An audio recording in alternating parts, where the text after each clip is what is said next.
This podcast is presented by Zach Labs, Cosbon, the instant costume adhesive. Have you ever had issues using materials to build cosplay costumes, theater props, or everyday repair? We have the solution you've been looking for. Zach Labs proudly presents our latest product, Cosbon, the instant costume adhesive. What you get is a 8.5 by 12 inch sheet. You simply peel off both sides much like you would double stick tape, except this isn't that. This is our patent-pending microfiber-infused adhesive that has a tensile strength of up to 100 pounds. This unique adhesive sheet is instant, and boy, do we mean instant. Activation is different than other products, as ours works purely by pressure. Simply peel and stick, applying even force, and it bonds. Instantly. It's human-safe, non-toxic, pet-safe, no fumes, and the best part, it won't ever stick to your hands. Rated for up to 75 wash cycles before starting to give. Great in the cold, rain, and even the heat. Stick anything to almost anything.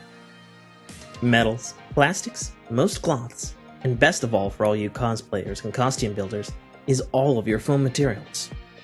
While it does stick instantly, leave it alone with a bit of pressure for 24 hours and it cures to even stronger.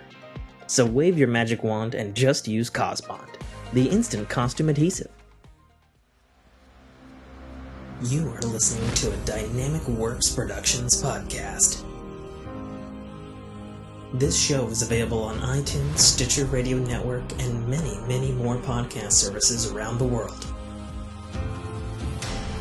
You can find all our content, music, videos, books, podcasts, and more on our website, www.dynamicworksproductions.com. Have questions, comments, or concerns for us? Head on over to the social tab on www.dynamicworksproductions.com if you'd like to talk to us. Now, on with the show.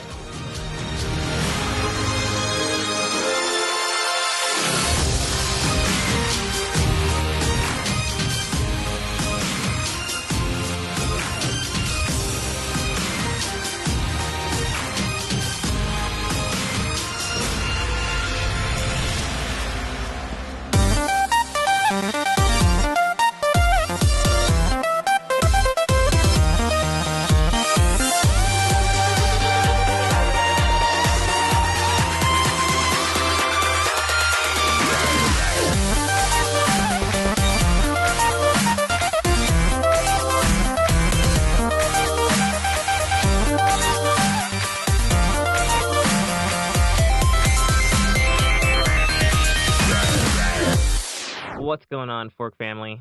It's your host, as always, author, podcaster, gamer, Tim K.A. Trotter. Joining me today for this lovely return episode of the Forking Year, because we missed a week, is the one, the only, the Buster of Knuckles, my faithful stallion. The weirdest thing ever. I know. I'm gonna keep so saying it. Fucking weird, dude. Is he your breeding stallion? Whoa! It's Now that's almost weird. It's almost as creepy as two male role players in a game trying to have intercourse through tabletop means, and then everyone just quiet listening, and then you hear the swallows. That noise. Oh, That's how I feel right now. Yeah, basically. So the Buster of Knuckles, Mike List, and joining us by happenstance is the one, the only, the Bjorn of Frost Marches, the Lightfoot of Lightfoot. Footsies.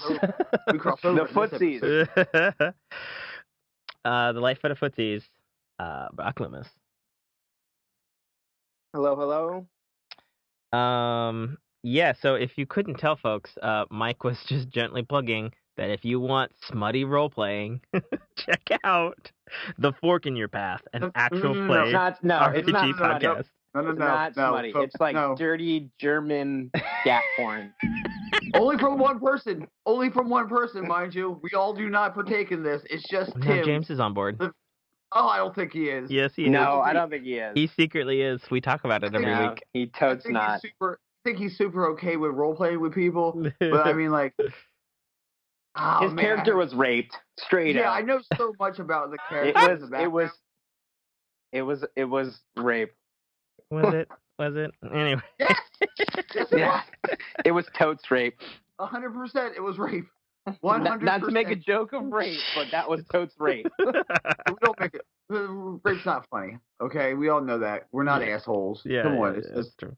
It's just a bunch of guys chuckling it up over here. Yep. But that was totes rape. At the Chuckle Cluck Factory.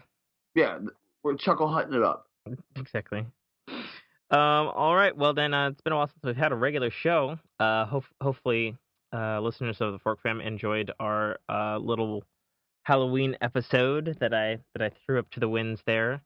Little crossover from the Fork in Your Path. Different from our regular show on the Fork in Your Path, so check that out too.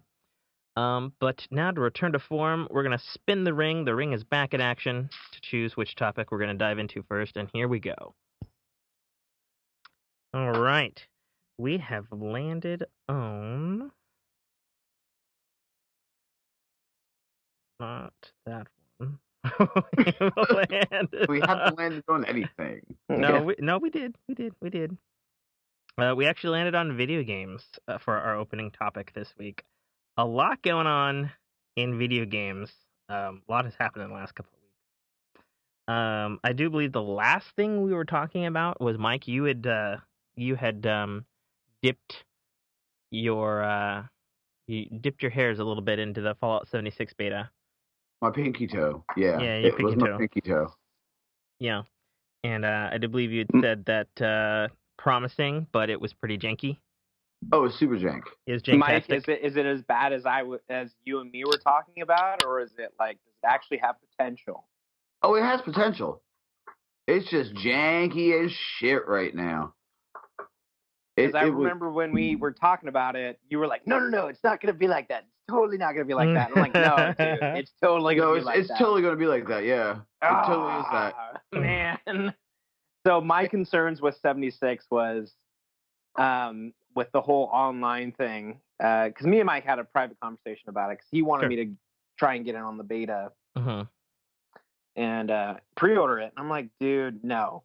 Like, I'm so over pre-ordering, and I do believe, because for those who don't know, me and Brock work together daily, and also lifelong best friends.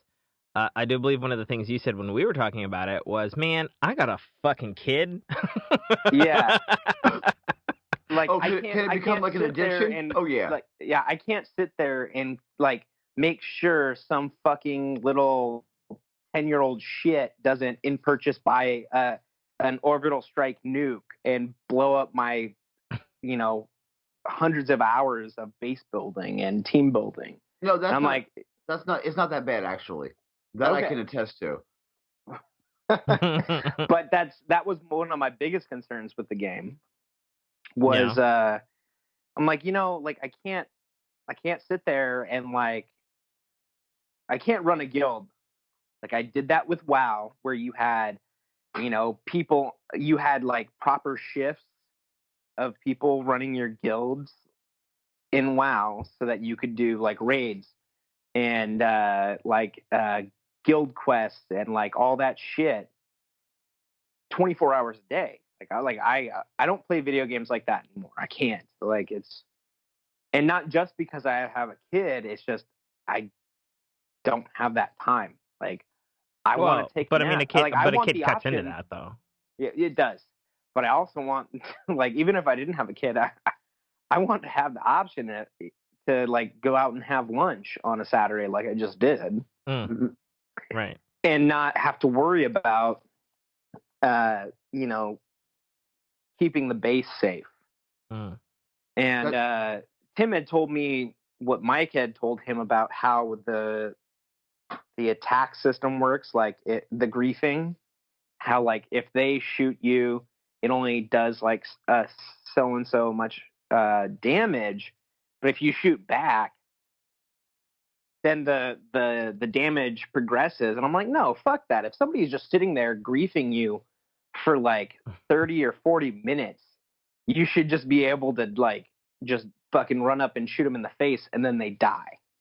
Like, there should be no progression. Like, this asshole is chasing you around deliberately,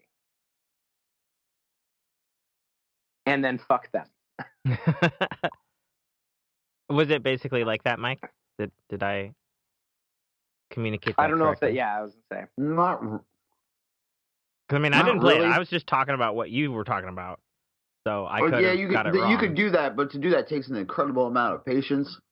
Okay. Because that's a lot of chasing, I guess would be the best way to put it.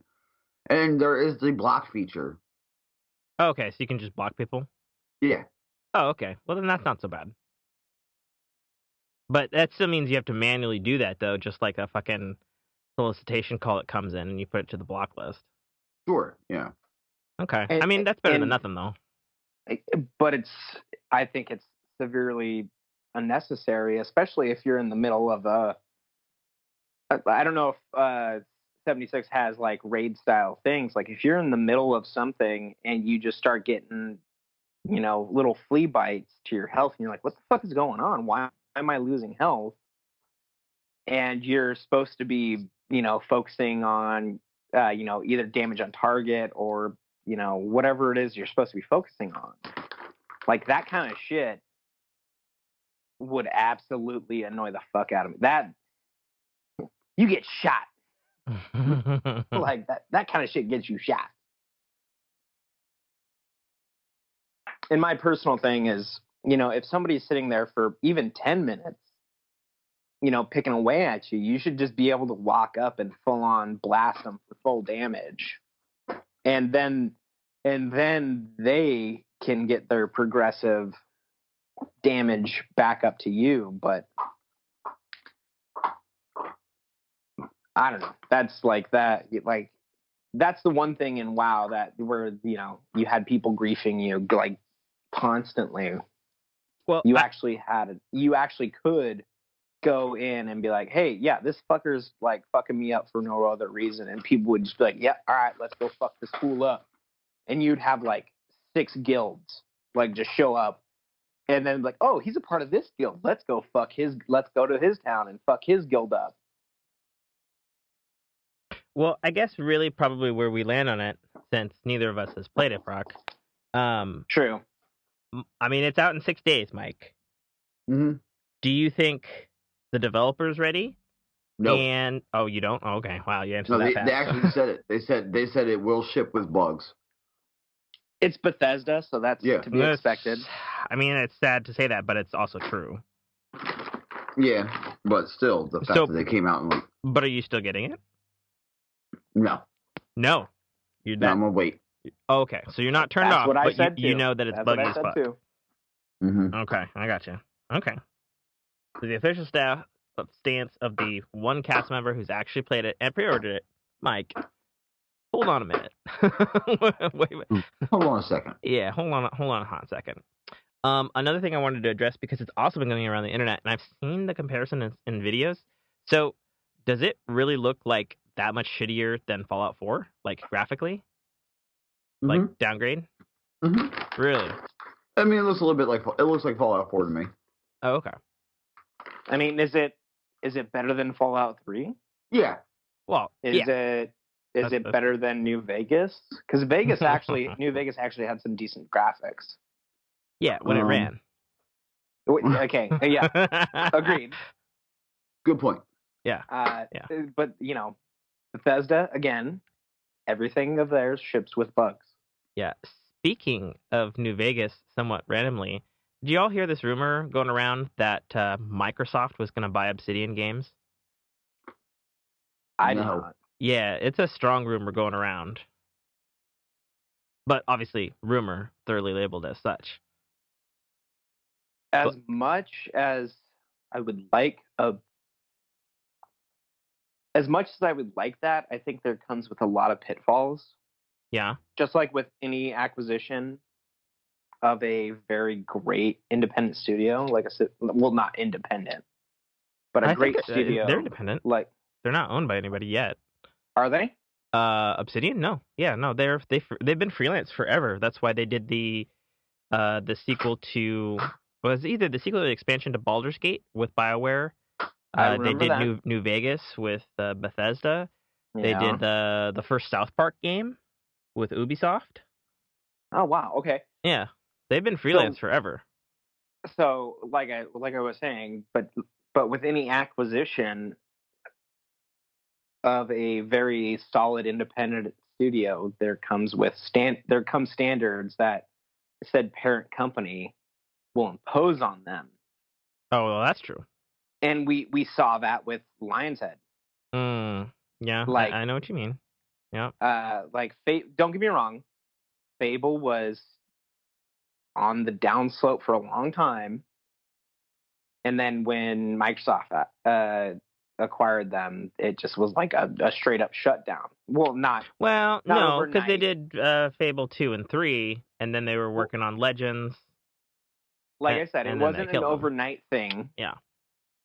But they Microsoft was like, you guys aren't doing it.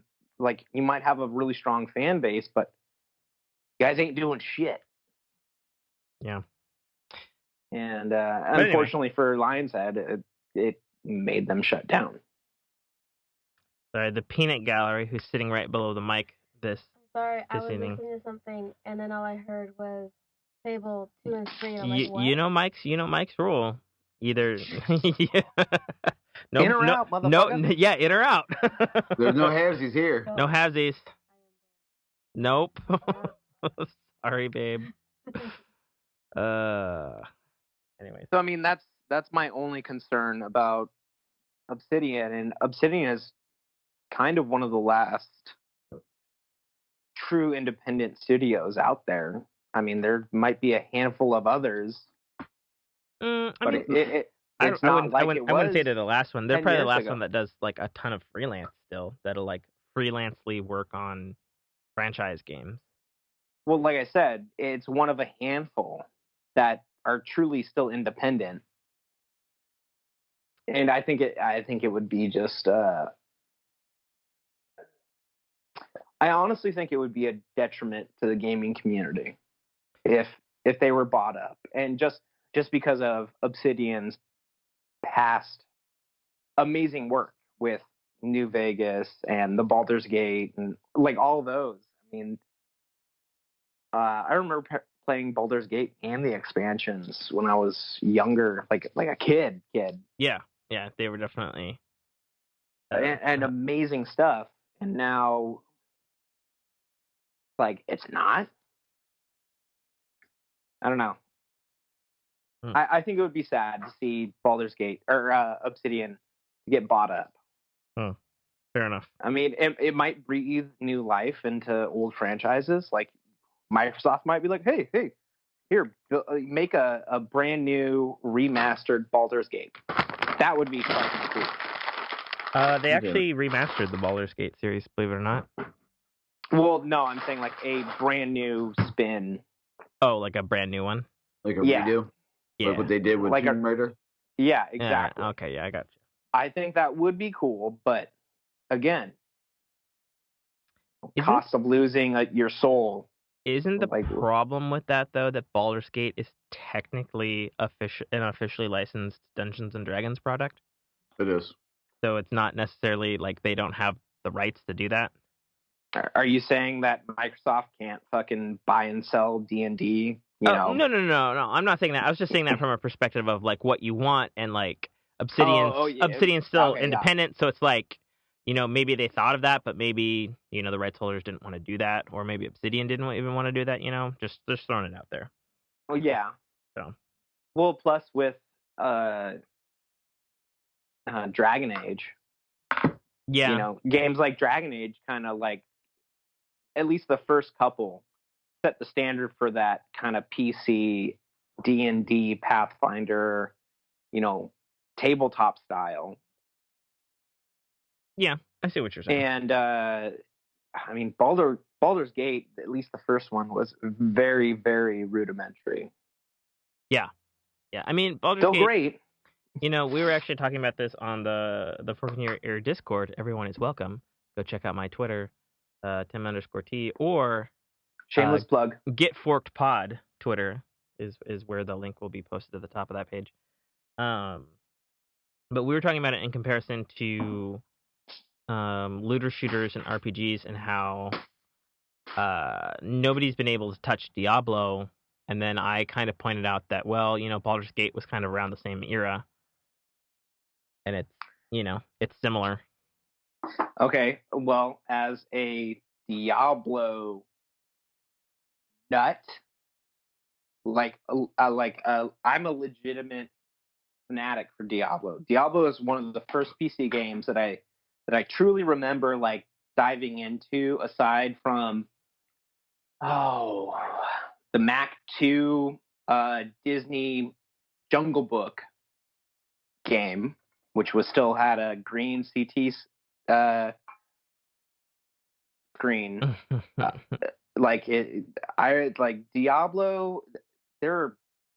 There's only one or two games that I think comes close to Diablo, and Borderlands is one, the first one, with all the randomly generated loot. Okay, well, so I have an immediate question on that. So, okay, this is also kind of a thing we were talking about. We were talking about, the things that Diablo has given to the gaming community as a whole, but like that, like I get the comparison. So inventory management, randomized shit, loot, all that sort of stuff. I get the comparison there to Diablo, but so at what point is the comparison null and void because the genres, are different? Like Diablo, very traditional top-down PC RPG versus a wacky first-person shooter that happens to have loot that's similar to Diablo.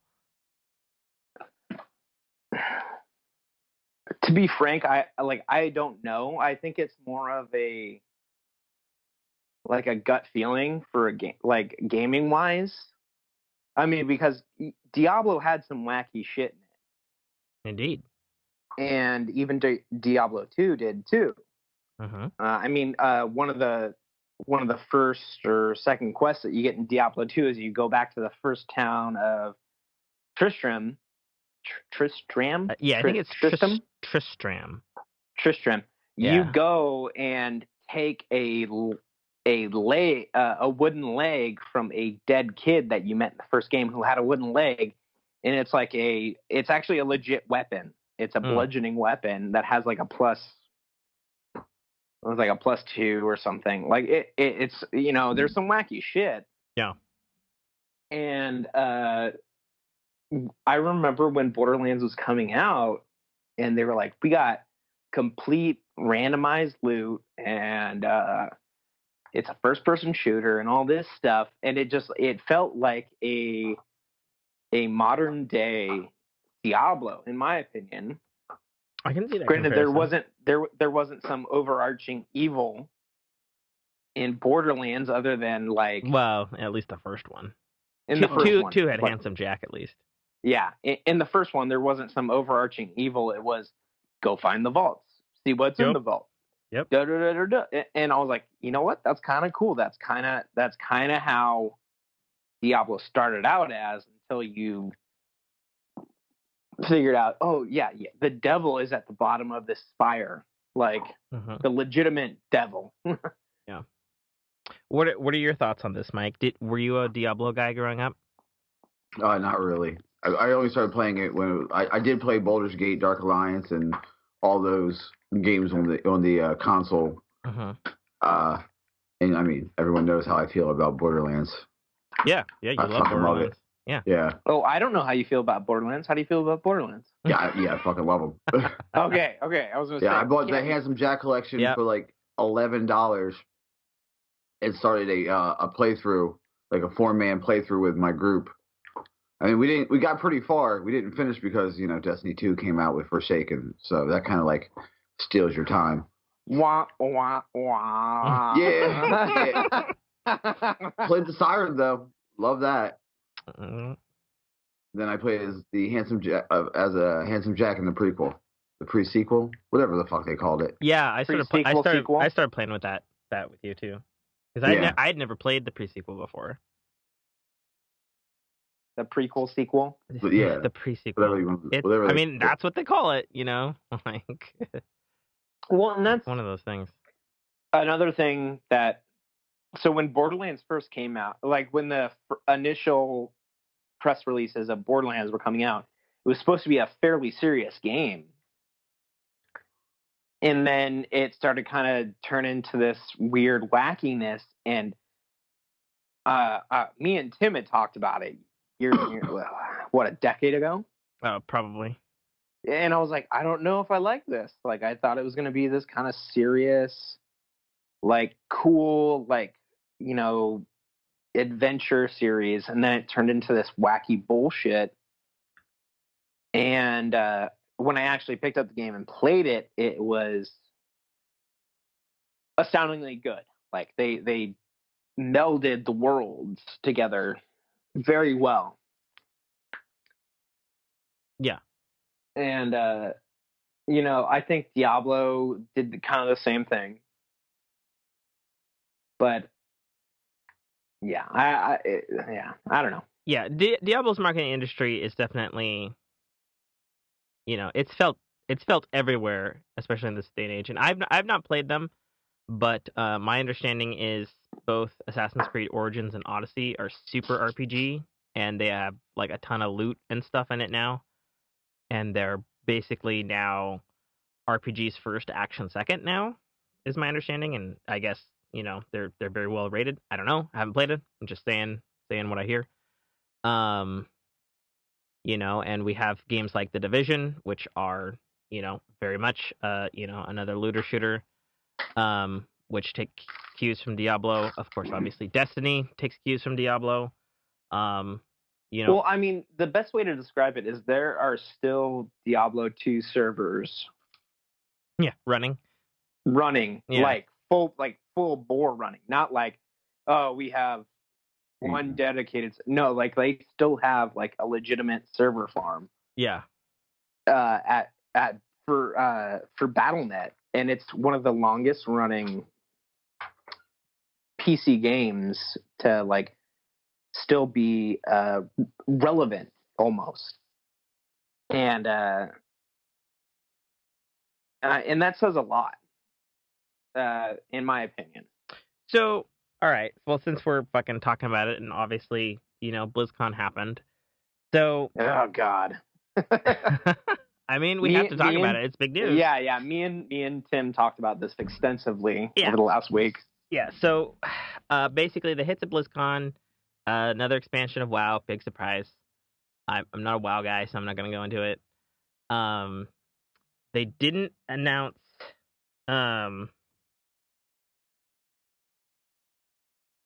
They didn't announce. Lost my train of thought. They didn't announce Diablo 4. They announced Diablo. Fuck, is it Immortal or is it Eternal? I'm so fucking dumb. Eternal is... Eternal's the collection that just launched on the Nintendo Switch. Yep. Immortals is the mobile. Yeah, I'm just Googling it right now so I don't sound like an idiot. Diablo Immortal is the mobile game. You're welcome. Yeah. So it's a slightly dumbed down version of Diablo 3, but with also up to 100 players at a time, so it's also kind of MMO-y, apparently. No launch date is set, except for just, coming soon, iOS and Android only, and apparently that has just the Blizzard community in an uproar, because... So, okay, To be frank... I've heard two uproar... It fucking should. I've heard two fucking uproar sides. One, that it's not even on PC and Mac. And then the other uproar is that it's even on mobile, as opposed to being Diablo 4. So, here's my thought on it, as kind of just like I played the Diablo games. Like, I'm not a super huge, like, nerd about them like you are. Because you're a shitty person, that's why.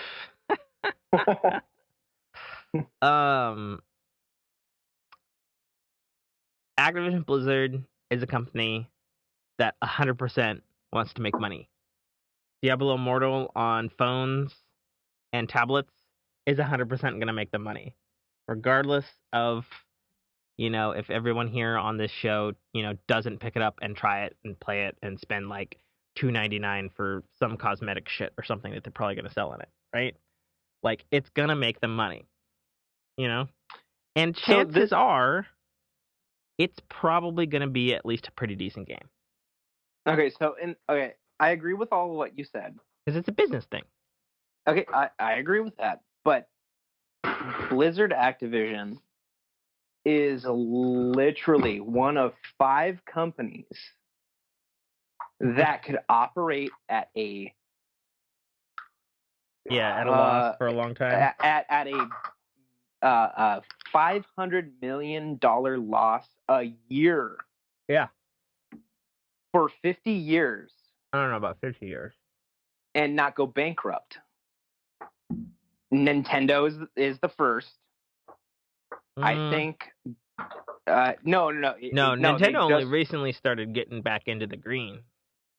Because the Wii U tanked, remember? Well, yeah, but the Switch is doing aces, but I think they're but look at all them as a company financially. Look at all their licensing. Look at all their licensing with I'm talking about the phone Pokemon games. Go and like just Nintendo. Yes, you're right. They just really started getting, but before they needed, like, not saying that they would lose money, before they would have to declare bankruptcy, absolute bankruptcy. Yeah, it's true.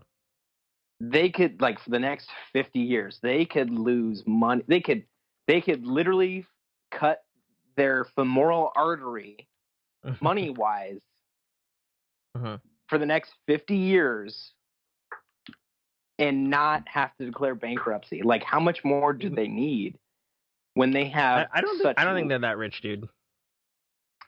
I think they are. I think I can look at it. Like, here's what I'm going to take from your thing, and I'm not going to dissuade your argument. I think 2 things. One, I think 50 years is a long time, but I get what you're saying about they could whore out their franchises and get money that way, and they wouldn't have to lift a finger necessarily. Well, yeah, like Blizzard does it with WoW constantly. Well, in which way do they whore out WoW? So from vanilla WoW to date, they have dumbed down and simplified everything, and I mean everything, so that it's more user friendly, which isn't a bad thing, but it is a legitimate business strategy to bring in not experienced gamers. Okay. And they have their hey, buy this game and you get 3 months free with our card. Draws people in. And I'm not saying it's bad business. I'm just, Blizzard makes most of its money from WoW. And it always probably will. It's one of the longest. It's WoW. You have to realize Blizzard is Activision. It is, the company's fucking called Blizzard Activision. No, I know that. So it's WoW and it's Call of Duty. Yeah. So anyway. But you have to admit that WoW is probably a giant slice of that pie for Blizzard Activision. I don't think it's as big a pie as it once was, but my understanding is their last expansion here is the best expansion sales-wise they've had in years, which tells me that people are coming back to that franchise again. So. And it's a PC only. So why would true. you spit in the face of your very, very loyal customers?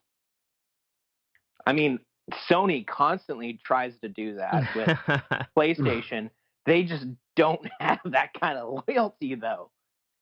Like PlayStation has a dedicated loyalty thing. The PlayStation 3, in my opinion, was an absolute failure as a system. I'm not going to argue with that. It was no. Okay, so I said I'm not going to argue with that. I agree. Okay, yeah. I'm not going to argue. Like, I agree. Like, don't get me wrong. I love my PlayStation 3, but it is a clusterfuck of an interface. Everything about it was too expensive. It did have some great games, but as far as like a console, games, you mean like compared to PS2 games, the 5. I've got more than 5 sitting on my shelf. I'm talking about PlayStation 3 exclusive games. I am talking about PlayStation 3 exclusive games. Okay, name them. Oh, okay, sure. So Uncharted's 1 through 3, Infamous 1 through 2, Heavy Rain, Metal Gear Heavy Rain Solid good. 4, you son of a bitch. I will yes, take there that you too. go. That's 2 right there. I don't count Uncharted. Little Big Planet. 1 through 3. And then obviously The Last of Us. Okay, so I count that as technically 3 because oh my god, you are Planet, fucking ridiculous. Little Big Planet, they started giving that shit away for free. Okay, if you want to just count franchises, then you have Metal Gear Solid, you have Little Big 1. Planet, you have Uncharted. That's already 3, Brock. I can count. Okay, Infamous. That's 4. Okay, that's 4. Last of Us. That's 5. Yep. Shut the fuck up. What are you doing right now? Yeah, exactly. Mike, weigh in. Do you want to weigh in on this? Like, nope. Am I wrong? What do you mean, nope? Like, am I fucking wrong on this? I don't want to get in on this. Nope. Like, PlayStation 3 was a fucking nightmare. I'm not disagreeing with you. I'm just saying really they did have some good games. That's all I'm saying. They really tried, but they had the games that they released were amazing. Don't get me wrong. PlayStation 3 was everything wrong with the gaming at that time. Up until Ladies and gentlemen, the Forking Year Show brought to you by Brock. Sorry, dude. Like, I will say that the PlayStation never destroyed itself from the inside like Xbox used to do. I agreed with that. And I'm not saying the Xbox. What do you mean by that, Mike? The red ring. Red ring of death. Yeah. It had a little yellow bar, but I still have a launch PS3, so. Exactly. You just proved my point. Yeah. It had an issue, but no one I've ever met had that issue. Yeah, it's true. Okay, so let's go into that next. So the PlayStation 4 had an update that legitimately killed the system, that put it into an infinite loop for almost 4 weeks? Did you get hit by that? Because I never got hit by that. I did. You did? Yeah, I did. That sucks, dude. Anything that launched before a certain date, and I don't know what it is, but it legitimately killed your PS4 until they could figure out what. Like it took them almost a month to figure out what the fuck was going on. Oh, I'm knocking down your door. I'm leaving shitty bags. I'm leaving bags of dog shit on your doorstep till my PlayStation's fixed. Ooh. Yeah. I'm gonna shit on the hood of your car. Shit on the floor. It legitimately turned the PlayStation 4 into just a fucking paperweight for a month. And you couldn't do anything about it. And even when they did come out with the fix, you couldn't download it directly to your PlayStation. You had to use an external drive from the PlayStation interface, from the PlayStation website, from your computer or laptop. Yeah. Then you had to wipe your entire PlayStation, re-upload with this external drive. Wow, I'm really glad that I never got hit by this. I'm sorry you did though, bro. That sounds fucking brutal. It was okay. You know what that sounds like to me? I'm buying an Xbox. Yeah. Well. Yeah. It almost forced me, and I'm not saying it almost forced me. I love Xbox. I love the backwards compatibility that they've been releasing for the last year and a half, 2 years. Yeah.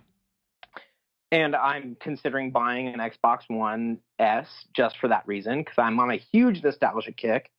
Yeah. But I mean, it legitimately, like, I reset my my PlayStation 4 to all the factory. Like, I wiped it, destroyed it, whatever you need to do, walked it into GameStop and got $10 for it. Mm-hmm. And that was the end of it. And I didn't have a PlayStation for a year plus. Yeah, that's right. Because when you took the job with me and moved onto the property, you got a PS4 back, but it had been like a year. Yeah, it had been like a year and a half. Yeah, that's a long time. And so I didn't have anything. Like I couldn't even watch a fucking Blu-ray. Like what kind? Like are we cavemen? I didn't know we were. I'm sorry, Brock. I didn't know I was talking to a fucking pilgrim. Right? What's it like getting up at sunrise and going to bed at sunset because you're afraid of demons? It's terrible, man. Fucking horrid. You jerk off to magazines too? You fucking. No, I jerk off to the Sears bra catalog, dude. Oh, that's a throwback. Oh, that's a throwback because Sears is officially dead.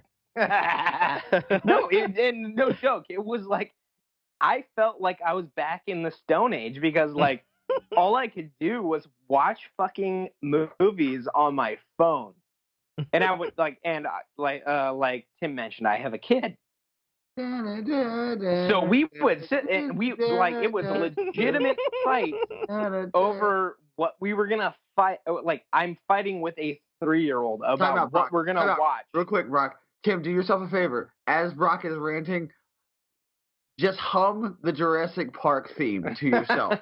Okay, first of all, Mike. I know you just woke up and you're a little dazed, but think about who you're fucking talking to. Yeah. Think about what I listen to, Mike. You don't think I don't have the fucking John Williams Jurassic Park soundtrack on my fucking phone? I just hummed it, like, just not even doing it on purpose. It just came out of my mouth because, like, it just seemed like it's the perfect time to do this. Also, never turned down a joke, folks. No, you shouldn't. But, like, imagine yourself having to fight over what you're going to watch before bed on your phone with a 3-year-old. Like, put your fucking self in those shoes, people. Like, because your PlayStation was, like, a wreck for a long time, and like there are still systems that still have that problem. If you are one of the people who have that problem, please know that my thoughts and prayers are with you in your dark hour of not having a great game system. And then you just go rinse your mouth out with buckshot.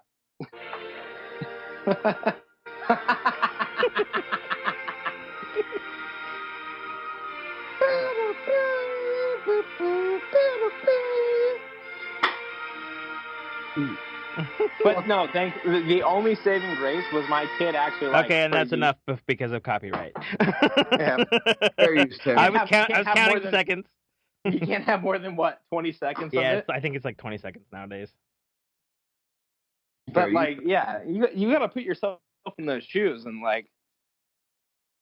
Anyways, all right, Brock rant. Let's reel this back in a bit. Diablo Immortal coming to iOS and Android at some point, and PC people are fucking super angry. The other cool thing that they announced was they're doing a remaster of Warcraft 3, the fucking amazing real-time strategy game that I myself pumped fucking a bazillion fucking hours in. And also, everyone on the planet right now owes a debt to Warcraft 3 because it invented the fucking MOBA genre. Yeah. I was playing MOBAs on Warcraft 3 on mods on servers before I even knew what a fucking MOBA was. Tim, do you remember the one MOBA I liked?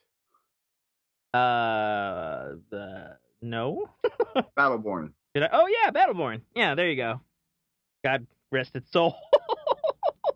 Yeah, I need to play a different one for that one. Yeah, it's really good. No,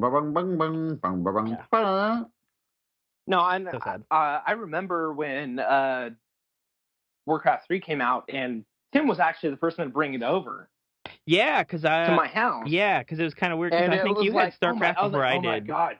Yeah, I was like, this is what I've been living for, and that was when we were cool. 15, 16? Yeah, something like that. It was definitely. I was like, oh my god! I was like, yes! And then 2 years later, WoW came out. Yeah. And then But just to speak on Warcraft 3, Fantastic RTS strategy game. Of course, Blizzard Amazing. knows what the fuck they're doing in the RTS genre, because apparently nobody else does. Including Halo, because Halo's gay. What the fuck does that have to do with Halo? I like Halo the Halo Wars. I like both Halo Wars, so you shut your filthy mouth hole. Gay. Whatever, dude. They're great. Gay. But oh my god, shut the fuck up. Just like Babylon 5. Oh my god, I'm gonna edit that out of the show.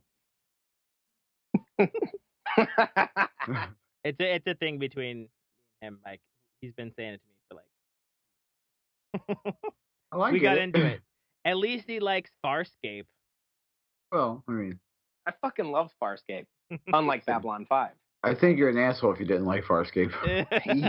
you were a legitimate bad person if you didn't like Farscape. In my opinion. I think you steal shit. That's how I feel about you. Yeah. Don't trust people. I don't trust people who don't like Farscape. You steal shit. I don't trust people who don't like Firefly. That's also unacceptable. Yeah, that's acceptable. Mm-hmm. Anyway, and so I don't trust people that don't like Gravity Falls. Granted, it is a cartoon, but it's an amazing cartoon. Yeah. Okay, it's a good thing Jessica left the room then. What? She doesn't like it? No, she does not like it. She is a terrible person, and you should break up with her. Guys, I just want to let you know something. Everything that's about to befall the group in our other game is because of Jessica. I want that to be known. Oh, God I know. damn it! And everything, I agree with it. Everything. Damn it! All the thunder. All this thunder. When the shit gets bad, look over and be like, "You want a blood rage now? You want a blood rage now?" That's what's going to happen. I think Dolores and Kelmrack are just going to leave. They're just going to leave. Yes. Just want to let you know that. Yeah. Bjorn might actually hamstring her ass and be like, "Here you go." There you go. Serve her up on a silver platter and be like, "Don't eat us." Basically. Anyways, Warcraft 3 Reforged, I guess, coming sometime next year. They've also redone the CGI cutscenes, which I was actually kind of surprised by. Which I still actually have the DVD set. Me too? Of all the cutscenes. I've got the fucking battle chest, baby. For Diablo, for Warcraft, for I didn't get the battle chest for StarCraft or Diablo, but I have the one for Warcraft 3. No, they've released a legitimate DVD set for all of them. I remember watching it in your room downstairs in your old parents' house. Yeah, and it was amazing. Yeah, that's super good. At the time, it was the most anyways, we've been talking about this for a long time. Yeah, all right, moving on. It was amazing. We have more things to talk about in this fucking thing. No, we talk about this, and we only talk about Rocket's missed it fill your time. Let me tell you. Sorry. No, that's great for podcasting. That's why you fit in. It's just, if you don't have anything to talk about, just be like, hey, he's going to talk about something. Trust me. Mm-hmm. I mean, I'm just very passionate about certain games. It's super true. Super true. All right. So we teased this 2 episodes ago, but we didn't talk about it last week because we didn't have a regular show. No Man's Sky had a surprise gigantic update right before Halloween. It was called The Abyss, and it was real interesting because we knew it was coming because they're like, hey, big update coming out next week. No, we're not going to tell you what's in it. And it was just like a title teaser, and I'm like, oh, that's kind of strange. But it ended up being like a gigantic 5 gigabyte update, and it completely redid every single underwater thing, made them 5 times as varied. There's a whole aquatic life subculture now in below all of the seas in No Man's Sky. They added fucking motorbikes, submarines, and then aquatic horrors and subsequent aquatic gear too. Oh yeah, and aquatic gear and you can build underwater aquatic bases, just like The Abyss, James Cameron. And there's crazy shit underwater that can eat you, and pearls and just a shit ton of stuff. I haven't even explored everything yet, but it was quite a surprising update considering it came completely out of the blue.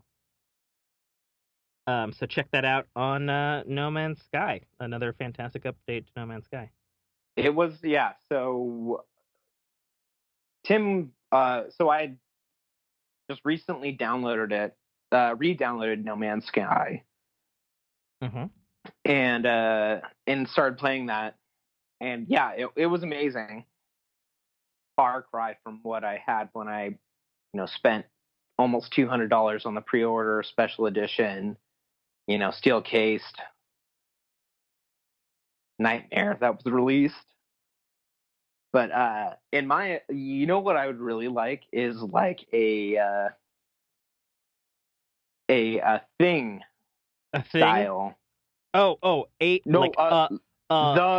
thing style. Oh yeah. The thing style That'd be release dope. where random creatures are, aggressive, and they turn out to be a very not random thing. And then they eat you, and then you have to save the universe from the thing. So people, I'm obsessed with The Thing, one of my favorite all-time horror movies. And I played the PlayStation 2 game. I would love that kind of style of gameplay reintroduced, where you actually don't know who's your friend, who's your enemy. That sounds like a great variant for like a Dead by Daylight kind of game. It actually would be. Because think about it, like, start with 5 survivors. Yes, with 5 survivors. One of them's the monster. Yeah, that's dope. You don't know until you actually damage them or you catch them in the act of killing somebody. Exactly. Like you can't just like, you have to like physically catch them in the act. And also turn off group chat. Yep. Oh, that would be so fucking metal. Turn off group chat, turn it on to proximity. Dude, I could honestly see them doing that in that game. That would be an amazing... Because they've got a bunch of licensed horror movie creatures in there already. So why not, right? Mm-hmm. That would be so dope. Oh my god, that'd be dope. Right? That's a good idea. Yeah. That's a great idea. You're welcome. But imagine that on like a universe scale. Oh, I don't know about a universe scale. Okay. No, but for No Man's Sky. I don't know how that would work. Talk buddy. about like, hey, you've traded with this guy multiple times, and then all of a sudden it's like, oh hey, I got special stock in the back. Come back, and then he like morphs into this giant fucking like death maw, and he's gonna eat you. And like, dude, that would be fucking sick. Fair enough. I mean, granted, I think they should just redo The Thing anyways, but that's just me. Yeah, well, I'm sure they'll get to it. It's on Hollywood's remake list. It has to be, because fucking Hollywood. Well, so I know the prequel gets a lot of shit on it, but it was actually not that terrible. Especially You're when probably you going to hate me as your friend. I've never seen The Thing. Any version. You've never seen The Thing? Oh, I've never seen The Thing. Any version. Dude, no.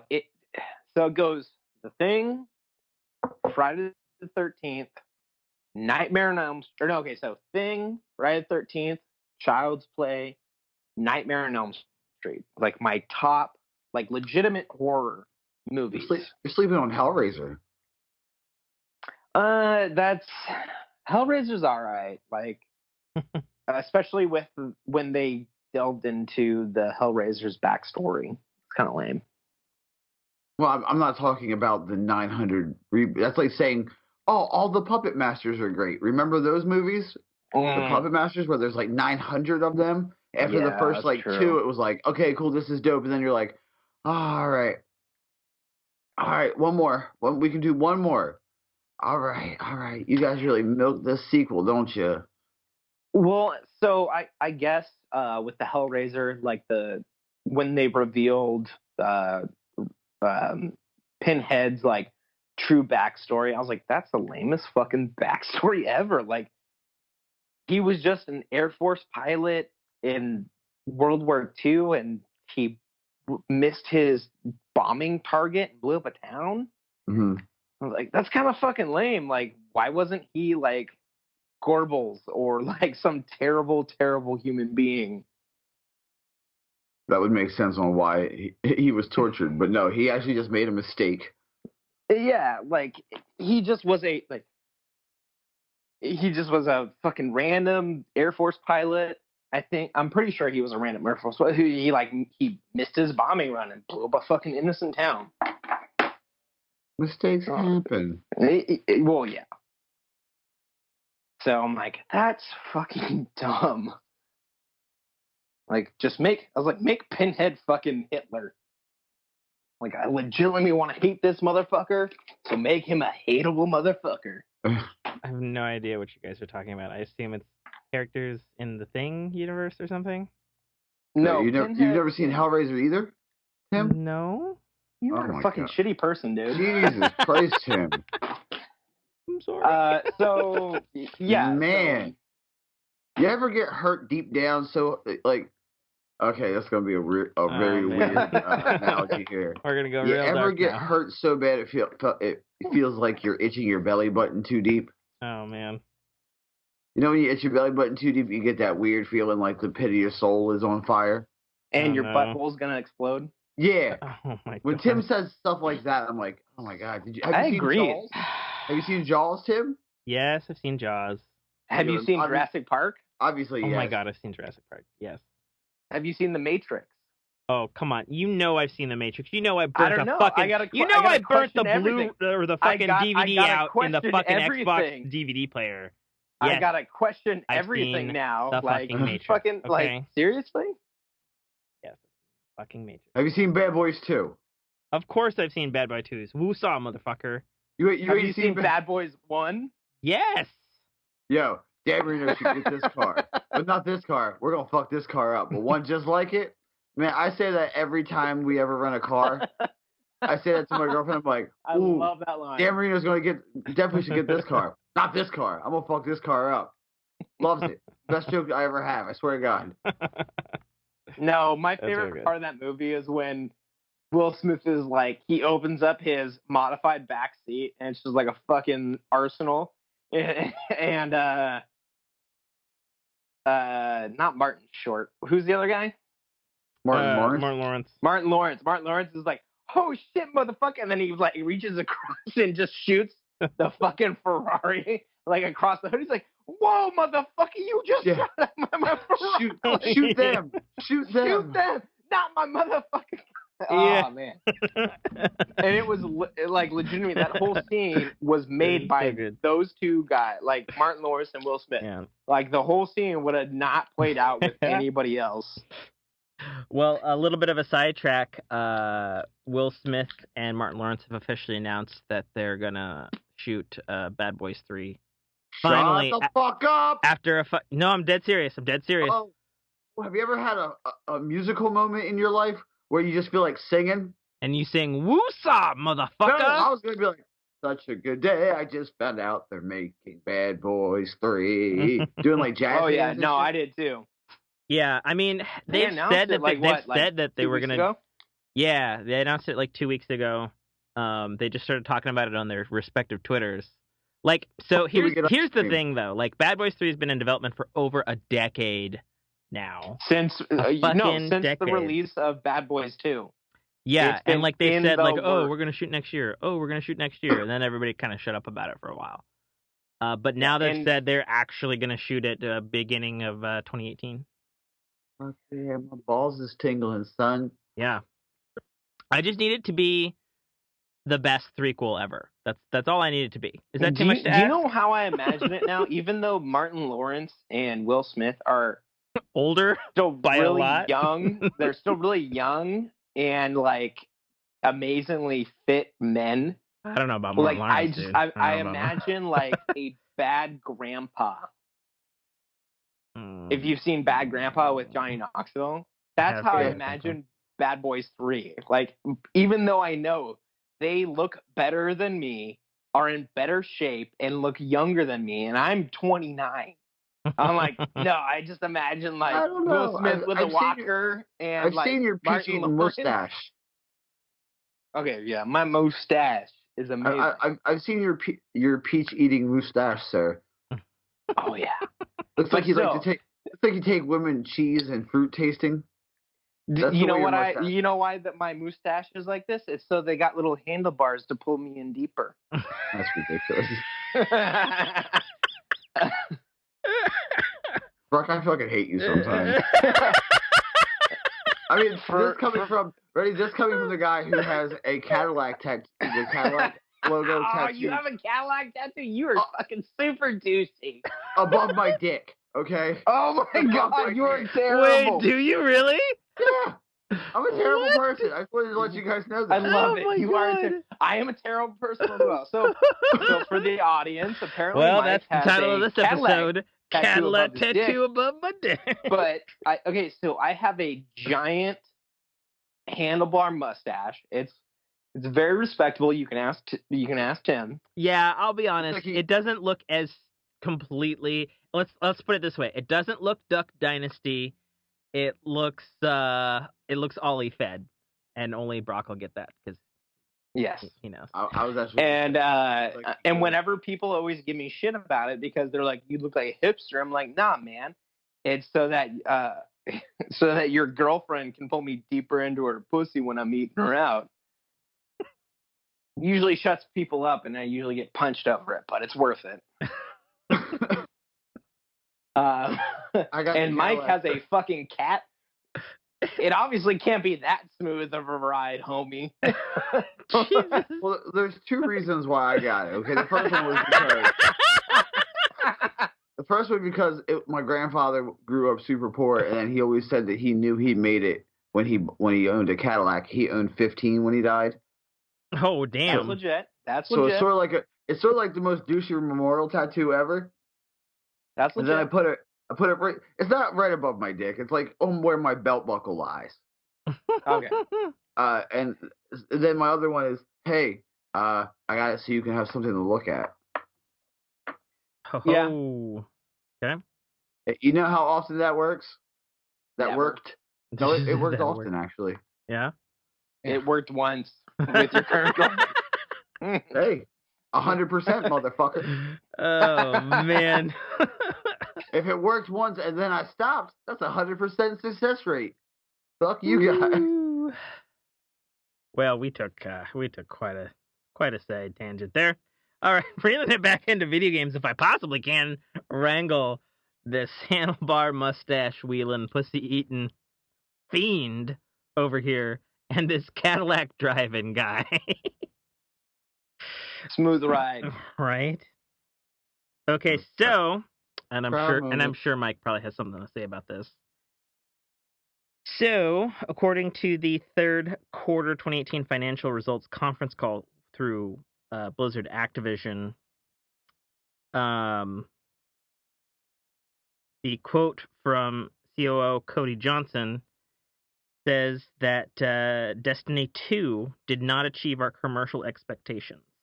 There's still work to do to fully re-engage the core Destiny fanbase. We have not yet seen the full core re-engage in Destiny, which has led to the underperformance against our expectations to date. Some players we think are in a wait-and-see mode. When you're in, you're deeply engaged. And if you're not, we're hoping that now's the time. We're working to bring back players in and win them all back. Quote. That would take a fucking lot, in my opinion. Mike? I think you're misjudging. I think they nailed it on. They hit the nail on the head when they said a lot of people are in a wait and see mode, Mm-hmm. and I that's agree with that. understandable. And that's understandable. I agree with that. Okay. Destiny 2 is great. This is the best Destiny has ever been. I'll say it right now. The way with Forsaken, and it's just going to get better with Black Armor. It's just going to get better with Joker's Wild, which is probably going to be a fucking Gambit centric DLC, which I will love.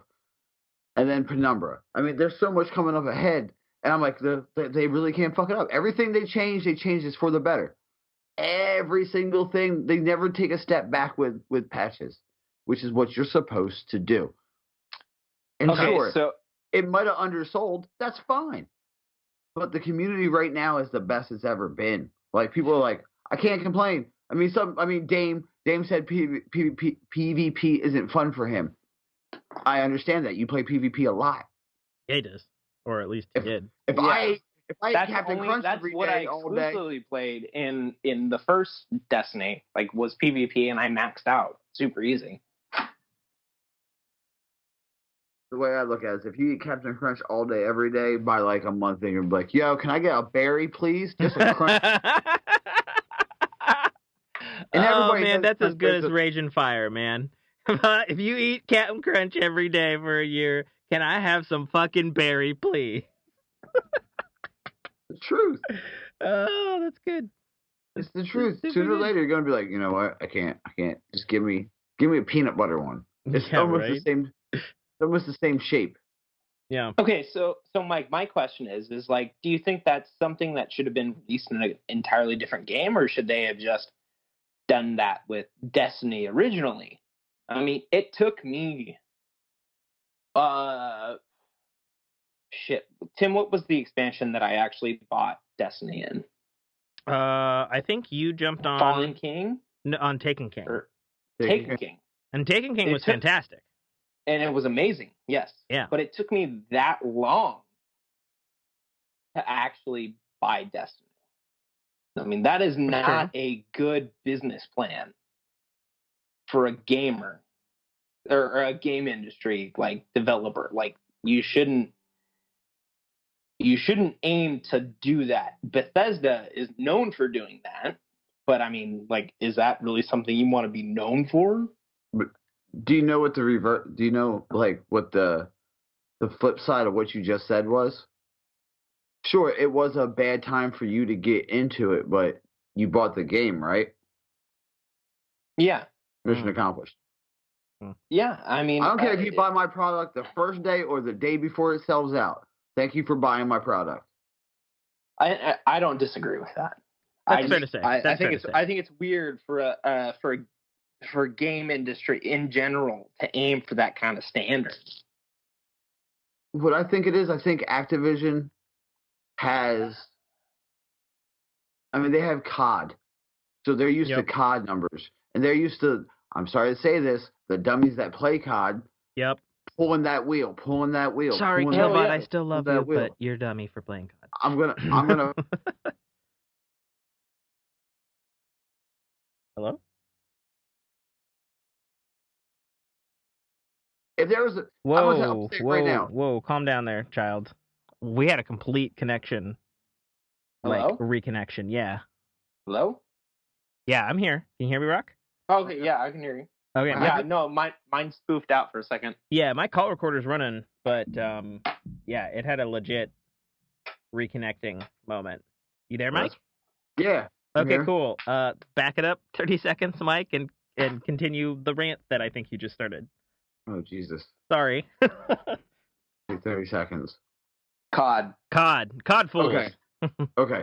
Yeah, Activision has COD, so to them, they're used to, I'm sorry to say this, dummies pulling that wheel, spinning that box, trying to get the gun.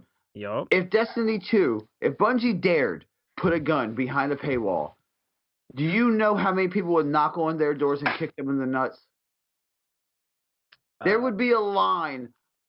There would be a fucking holy text worth of just angry, misspelled, Cheeto dust-driven, angry tweets about Bungie. Yeah, and I totally agree. Just a million of them. Just, Bungie needs to get your shit together. Why is this gun behind the paywall? Jesus Christ. Give me 3 more boxes, Mom. I want that Peacekeeper. Oh my But God, anyway, you do that way too well, Mike. No, but anyway, and I think I completely agree. At Cosmo, at DMG, go fuck yourself. Go fuck yourself, you Cheeto dust finger having motherfucker. You look like you write in orange ink. Shut up. And all caps. Shut up. God, if you spell your with UR, I would chop you in your fucking throat. And you know what? That's the entire base of Fallout 76. Oh. You just called Mike that, though. Am I wrong, Mike? I don't mean tweet about things. I mean, it's the truth. I don't mean tweet about shit. Oh, something happened just now. You all right, Breck? Rock, did you fall? No. Did that Tito's and soda get to you, good sir? He ate Cheetos I and sodas. had a slight, It was I had a fucking- slight stroke with a minor heart attack from my Cheetos and my tendies, Mountain my Dew? honey mustard. Jesus Christ, your Mountain Dew fueled fucking And my rage. Mountain Dew, and my tendies, and my good boy points. Jesus Christ. Wow. Meanwhile, Brock was wiping the Cheeto dust off his hands. I'm gonna be honest with you. Cheetos are delicious. You can go fuck yourself. Just so delicious. Yeah, it's true. Yeah, if I could, I could Mike, eat them again, Cheetos are delicious. Agreed. I completely agree with Mike. I just like. It's like at what? I promise you one more time I'm gonna do the angry tweeting voice. Oh God, Mom. Jesus Christ, guys, this doesn't count. This doesn't count. This is a freebie for Brock. I just need some good goddamn cards, Mom. Please, for the guy. Give me a goddamn card. For the guy, Bunchy. Instead of fucking, you stifled my magic, Mom. I drank 4 monsters to get coach, and I had purple diarrhea for 3 days. For 3 days. Why would my you let me do that, Mom? Diarrhea. Why would you let me eat so much that like I can't poop? Oh my God. Give me. I need some orange juice. My penicillin isn't working. My penicillin. That's not even what orange juice is good for. No, and Mike's Holy completely damn. right. Like the Activision community is legitimately like that, and I hate to see it. I remember being a young gamer, and it was just a bunch of fucking bros in Call of Duty. Like, Yep. yeah, I fucked your mom last night. Like, I just fucking dropped that 105 on you, bitch. Boom. I actually miss that now. Now it's, my dad works for Microsoft. I'm gonna get you banned. Okay, cool, dude. I live in Washington, and I actually know where Microsoft headquarters is. Like do you actually know what you're saying? Oh, wait, you're actually in, like, Wisconsin and probably dying from a cheese heart attack. That's cool. Well, alrighty. I think it's time to get the fuck out of the gaming topic. And I don't know, guys. Too much stuff. I need some more cheese whiz. All right, here we go. A new topic. Cheese whiz. Cheese whiz is the new topic. That's the guy from Philadelphia. Oh my The guy from Philadelphia. I take that offense. You better take that the fuck back. I'll attack your face with tiny scissors and trim that mustache. Hey, Brock, let me ask you a question. What's it like to own a falcon? It's fucking perfect. I was saying, you look like the type of guy that would want to own a falcon. I totally fucking would. It does. It does. I look like the type of guy that ate way too many mushrooms at one time because that's also. Oh man. I totally fucking would own a falcon. I did eat a lot of mushrooms in my younger days. You do. You look like you have a leather wristband. Is it true? No, I do not have a leather wristband and never have had a leather. All right, I had to ask. Like, no, you can ask Tim. Yeah, I'm sure. very odd. I am not gay. Her handlebar mustache and Cadillac tattoo having type of individual. I had to ask you for falconry fucking wristlet. Like, I don't know. Like, most Cadillac people I know have a fucking bullseye on their butthole. Do you? Jesus Christ. I mean, come on. We've had a finger. Everybody here has had a finger in their butt, right? Oh, yeah. I'm the only one? I totally have. I'm on Island? No, I totally have had a finger in my butt. That shit is amazing when the circumstances are right. Tim, you gotta get Jessica to put your finger in your butt and report back. Anyways, all right, so we're moving on to topics. Oh, don't dodge that, motherfucker. Don't dodge that. Moving on to technology. Oh, boy, this is ridiculous. This is fucking ridiculous indeed. Moving on to technology. So a couple things going on right now in the world of tech.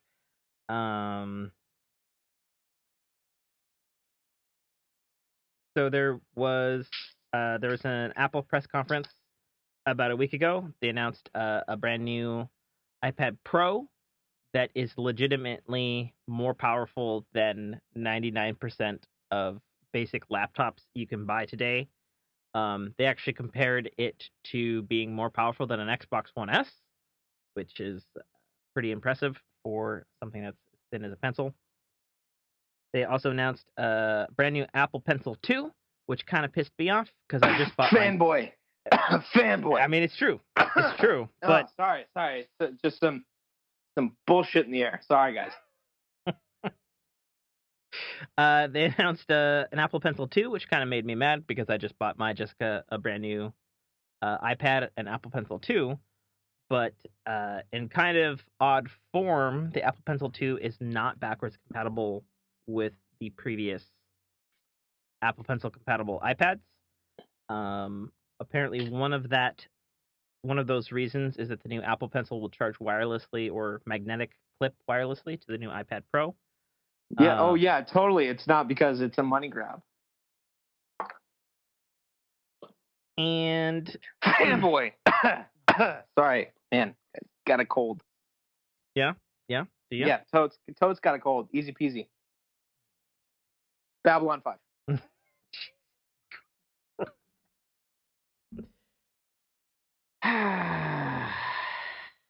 Whatever. I love when Brock comes on and Tim totally loses it. Just totally has spin the ring again. An existential meltdown as a person. I know all his secrets. That you do. Or at least most of them. Well, yeah. Vice versa, too, unfortunately. Sure.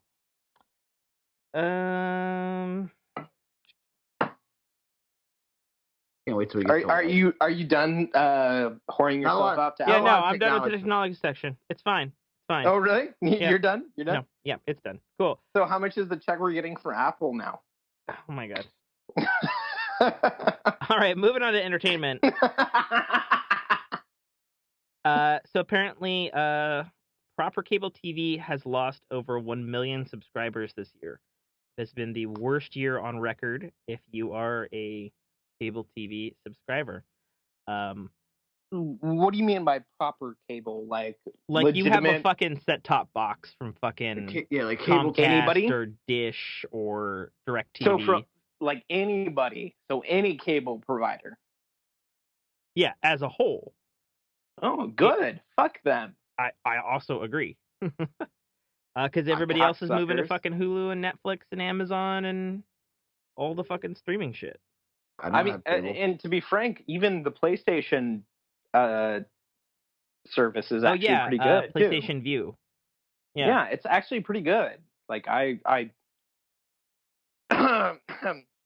totally didn't make like 9 or 10 accounts to get free months. It's pretty good. For that 1 month I got legitimately. Okay, fair enough. No, and plus it had fucking Danny Trejo. Okay. Advertising it. Danny Trejo is a fucking man. If you don't know who Danny Trejo is, like, seriously. Dude. Watch From Dusk Till Dawn. Okay, so. Or fucking Blood In, Blood Out. So this actually ground my gears. So Jessica's in the middle of watching Breaking Bad, and Danny Trejo has a guest in that for like 2 episodes. Yeah, and he shows up on the show. Awesome. And Jessica turns to me and she says, "Who's that guy?" And I turn to her, and she's fucking Hispanic, right? What? And I'm like, "Who the fuck? How do you not know who fucking Machete is?" What? Yeah, she literally did. Danny motherfucking Trejo. I know. That's the correct way to say it. Badass. You gotta say Danny motherfucking Trejo. You can't say just Daniel Trejo. Yeah, exactly. You can't do it, motherfucker. Like, Mm-hmm. no joke. Like, I know, man. I know. Okay, so let me put it this way. When I was a young, half Mexican kid on the block. You mean my block? We lived on the Yeah. same block, you son of a bitch. Yeah. Not really. No, okay, so, no, seriously, like, no, like, I just, like, I lived in a very white neighborhood. It's true. Our neighborhood was super white. Like, no, like, these motherfuckers thought mayo was spicy. Kind of neighborhood. Oh. Bland potato salad type of neighborhood? Yeah, and I had a grandmother that made, like, she walked up from the mother country and, like, immigrated and all this shit. Like, yeah. And then, like, I remember seeing Trejo. I love how we refer to him as just Trejo. He is the fucking Trejo. He started out, he was in a legit gang, was in fucking prison, and then Blood In, Blood Out came out, and he was legitimately walking out of the prison they were filming at, and they were like, "Hey, can you kind of give us like what's the word?" And they hired him as a consultant. And then he was like, he got into movies that way. And then, like, for the longest time, he was the bad guy, and like he was the bad Mexican, like from the baddest Mexican, in my opinion. And then Spy Kids came out, and he started getting into his he actually started acting, which he's an amazing actor now. Ice Cube did the same thing. Ice Cube did the same thing. Exactly. He was talking about popping bitches and killing cops, and now he's fucking.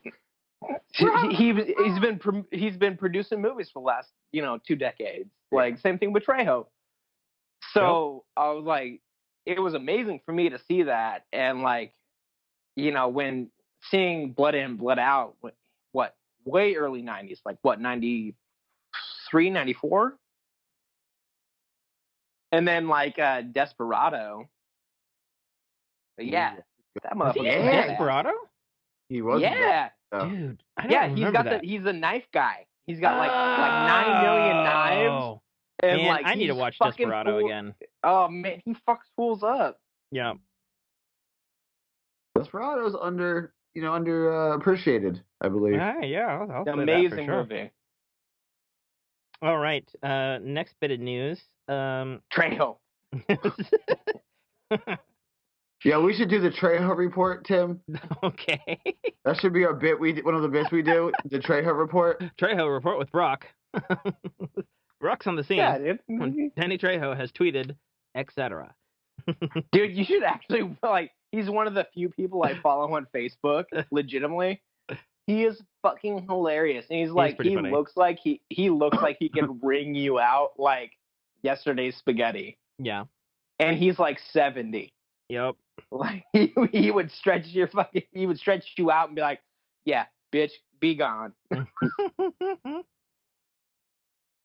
So they've added another live-action Star Wars TV show to the upcoming Disney streaming service.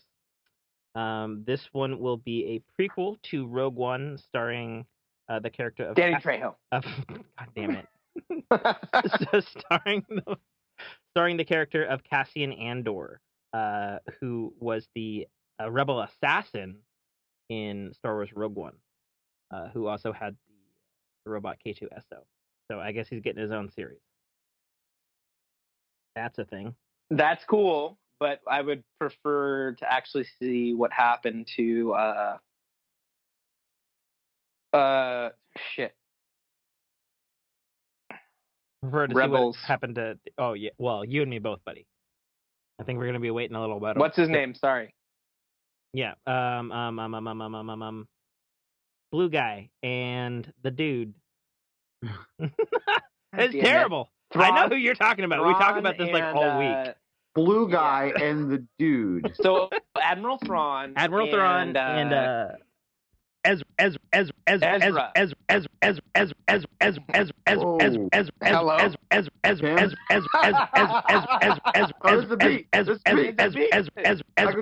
rattled this shit. I rattled this shit. I hope Yeah, you're rapping. I Hello? hope you're rapping. Yeah, Hey, no, Chip. you started skipping with Ezra, and like me and Mike started throwing beats out. Like, it was awesome. I hope you caught that shit up. My mic just died. It's back up, but like it legit, like the power just went out on it. No, Oh. you were That's great. skipping Ezra. You were like Ezra for like a good 30 seconds. Okay. Sweet. I hope your recorder caught that. Me too. I think That was so. perfect. Because it was going, even though my mic was cut out, so it might have. We'll see. Yeah, that was like a good solid 30 seconds of me and Mike like straight up rapping. Yeah. Either way, part 2, cut in. It was Ezra and General Thrawn who we want to see Yes. how the fuck they ended up. But I think we'll be waiting a while for that one, buddy. Well, and not only that, I want to see with Sabine and Sabine's supposed to be in Resistance, though. I can give two fucks about Resistance. Like, that shit is. Tell us how you really feel, bro. No, like, I understand Disney has like a business plan, but like, there is some legitimate shit that you really can't like gloss over with these kid gloves. Because Sabine is a Mandalore, and Mandalores are some pretty brutal motherfuckers. Well, we might get some more of that then with the Mandalore show then. I hope so. You know? Tim, I'm waiting for you to drop a very particular little bit of information. I'm about to react hardcore to it, but I love hearing Brock. Because you know what's coming next, don't you? Yeah, I do. So, okay, let's hear it. I have a bit of information, and I know Brock's not seen this series yet, although I've told him me and Mike swear by it as one of our favorite new shows of 2018. But Netflix has just greenlit. Actually, it greenlit 2 spin-off shows in anime form. Yes. And I'll go with the lower hanging fruit first. The first one is they're doing an anime spin-off of Pacific Rim, which honestly makes sense given the fact that it's inspired as shit by every mecha anime ever. I like Pacific Rim job.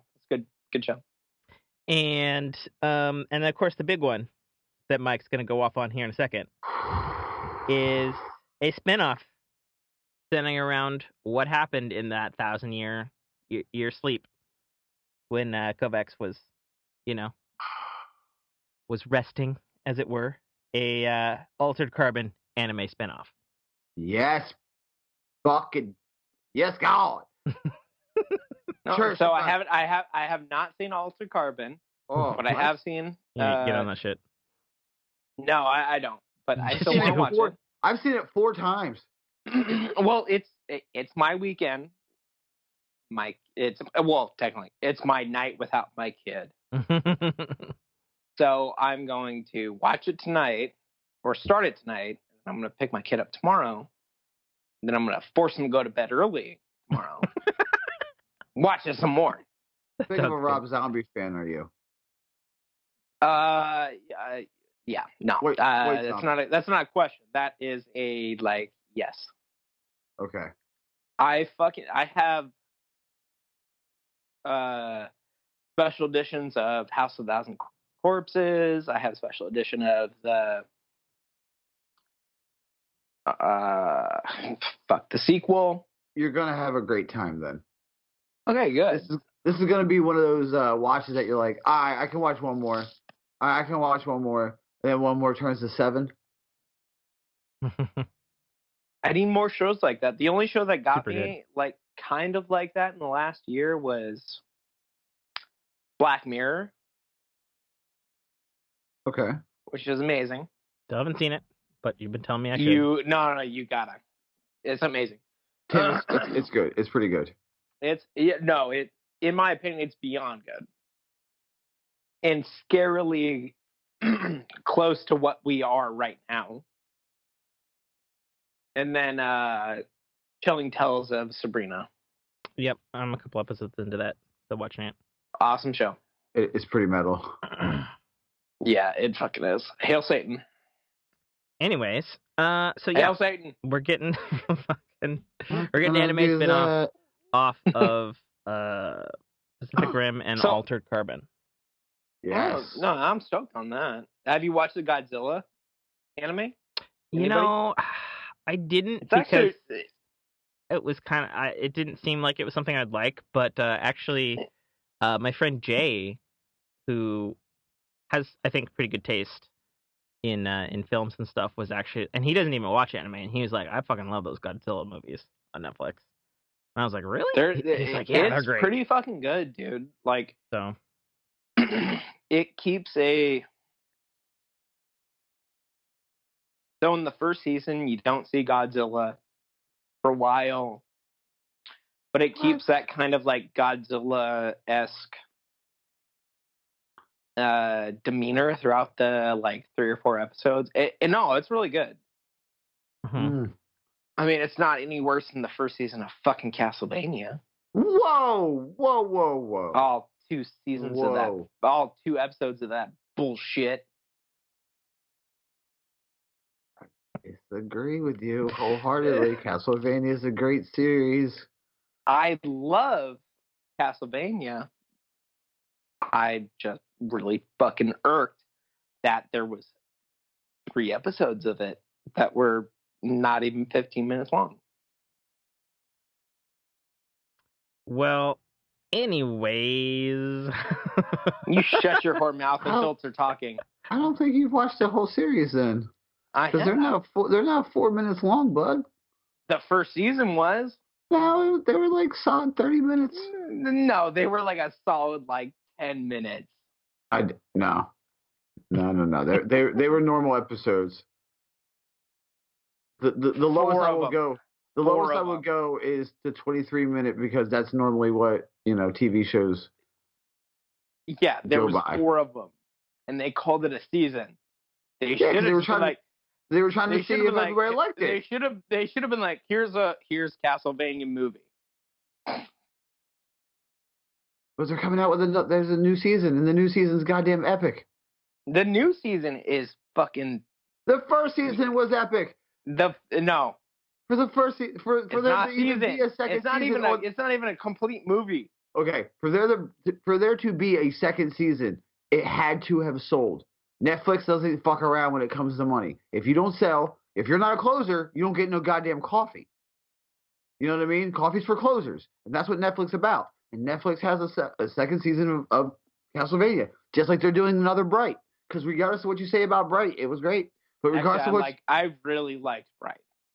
But regardless of what you say, Netflix doesn't fuck around. If it doesn't make money, Netflix isn't about it. I don't disagree with that, but they should have just released it as a movie. Not How 2.5 episodes of a season. Here's 15 minutes, and we're gonna call it a season. I think you're underestimating how long those episodes were. I think you're lowballing the shit out of it. Okay, I'm looking up right now. Like You're 100% lowballing the shit out of it. I'm quite sure. Okay, so alright, so You got me so hyped. Pete's looking at me like, you all right? Do I got fucks going up? Do I got to drop bombs like Vietnam? What do I got to do, Dad? You tell me. all right, so from 1 second in with a 10-second intro from Netflix plus credits, it is a 20-minute episode on season 1. I'm measuring it, and there are only 4 episodes. Yeah, I know. They should have just made it a movie. That is what I'm saying. But with I'm saying it's Okay, not I'm a gonna say season. how often are you to watch a movie as to a season? I would totally fucking watch a Castlevania movie that was 20. It's 25 minutes. I'm looking at it right now, Brock. That's what I said. 25 minutes. No. 25 minutes. Don't be that guy. No. I said it's 25 minutes Yeah. But you minus the Netflix intro and the credits, Okay. it's a 20-minute episode. How long is a normal episode of TV? Exactly the same. 22 minutes. Yeah, I'm not and that's why people are leaving cable. Because I don't need to watch. If I watch commercials, I feel like a goddamn heathen. Yeah, so they should have made a movie of the first season. Yeah, I think they did it because a lot of people like series more. That's what I think. They want 4 episodes. They want they'd rather have 4 episodes. They'd rather have 4 episodes of anticlimactic bullshit. What? It's not the story, Brock. No. You're the type of guy that just gets to fuck it, aren't you? No, I'm not. Well, that's why you should appreciate Castlevania. Castlevania was I appreciate Castlevania, but Castlevania should have just been a movie. And the movie was leading up to the deep pounding of season 2, which should have been season 1. I like the way they did it story wise. Okay, that's great. I mean, it was not a bad story in season 1 at all. I just was very unappreciative starting a show, and then it was like, oh wait, there's 3 episodes. That's it. Fuck your mom. Well, alrighty then. So, getting on to other things in what we talk about here. I guess you get your wish, Mike. You get your wish of a Venom sequel. The film has crossed over $580 million internationally. Say that one more time. You get your wish. No. How much? How much? $508 million. That's a decent little chunk for a movie that everyone said was going to be terrible. I mean, you realize Airplane did that, right? In the first weekend. Yeah, Airplane was a great movie. First weekend. Mm-hmm. It was also different. Tim, did you say what is Airplane? No, I agreed with you. I've seen Airplane. Okay, I was about to walk across the lawn and strangle you if you said, "What is Airplane?" No. Not even joking. It was also when movies cost a nickel to go to. I mean, they still had to use an airplane, so you know. Still an amazing movie, like legitimately though. Like I thought Tim said, "What's Airplane?" I was about to strangle you, dude. Oh my god, Brock. Like no joke. Anyways, Venom movie sequel definitely happening. So on the one hand, yes, more Venom. On the other, it means Sony's going to go full hard dick on all of their ludicrous other not Spider-Man movies. Good. With their fucking Silver Sable movie, movies. Their fucking Morbius movie. You know what I would like? Their fucking Black Cat movie. And their fucking Kraven the Hunter movie. Nobody wants solo movies of these. I honestly Venom's an exception to this rule. No. I would not mind a Kraven movie. Kraven's actually a fucking legitimate standalone character. But without Spider-Man, who the fuck is he? He's just a hunter dude. What's the most dangerous game, Tim? Oh my god, I swear to God, if you say man. Oh my god. I swear Kraven would actually be a legitimate sound. But okay, tell me your plot for a Kraven movie without Spider-Man. Go. He hunts people. Ooh. And then kills them. Okay, so instead of Kraven the Hunter, it's Kraven the Murderer. I mean, I'm a legitimate hunter. Like I go out hunting and yeah, we kill things. And then eat them. And then we wear their skins. So, yes. Okay. And Kraven is a dangerous game hunter. True. To the max. Mm-hmm. So, like, what's he going to hunt? Morbius. You can hunt Morbius. There you go. Okay, fine. People. Okay. Getting an actor to kill Jared Leto. Okay, sweet. I'm on board with that. Or Jared Little is the Hunter. No, Jared Leto's Morbius. He's Morbius. He's already been cast. Okay. No, I would love Sony to fucking make an actual Metal Gear Solid movie. How the fuck do you go from fucking Marvel How high are shit? you right now? I'm not. I know. No. We're talking about Sony, right? Yes. Sony doesn't own But- Metal Gear Solid. Oh, they don't? No, Okay, Metal my Gear bad, Solid is my bad. fucking owned by Castlevania Konami. Oh, okay, my bad. Fucking, you should know better than anybody what fucking happened with Konami and how they fucking shunned Hideo Kojima, and then he fucking No, left and is doing yeah, Death he Stranding, left, and that's why Metal Gear Solid no, is dead. No, but I thought that's why I thought that was because Sony had bought them. My bad. Nope. No. No, it's because Konami's are dicks. Well, yes. They're all ass dicks. Okay. Well, then I still want a Metal Gear Solid movie, though. I do too, but we're never gonna get a good one. I No, would settle for a Korean version of Metal Gear Solid at this point. To be I'll be honest. I actually agree with you on that. like because at least it would be somewhat true, right? Snake Plissken. Like Snake is my fucking. I mean, me and Tim have played through all of the Metal Gear Solids from Sons of Liberty to current. You haven't even played 5. No, I haven't played Glide. All right. Yeah, My bad. There you go.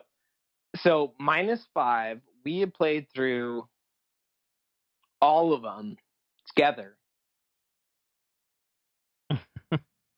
Yeah, it's So, true. like, We have played at like- one point in time all of them side by side. That's true. Yeah, no, legitimately, we've sat down together. He's like, all right, let's play. Yeah, especially 2 and 3. Yeah. Yeah. And the same thing with a lot of the Resident Evils. Yeah, that's true. Also very true. Anyways, another bit of news in the entertainment industry. So Illumination Entertainment, makers of the Minions, the Despicable Me movies, and most recently, which I think comes out this weekend, The Grinch, they are officially moving ahead to make a Super Mario Brothers animated movie. But the real kicker is that Nintendo legend Shigeru Miyamoto is heavily involved in the process of creating the film. So, we have a French animation studio that's, obviously really good at making CGI films, and they're making a Super Mario Brothers movie. How do we all feel about this? Well, you and I already talked about this, so I told you I wanted.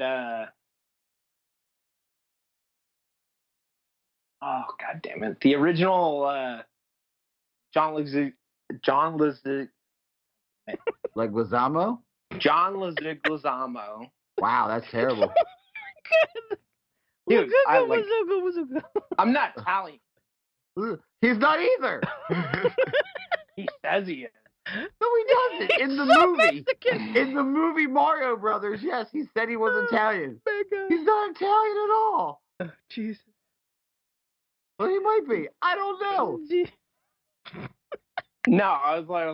No, me and Tim were like, well, I was like, no, they should have the original voice actors that shitty ass live action.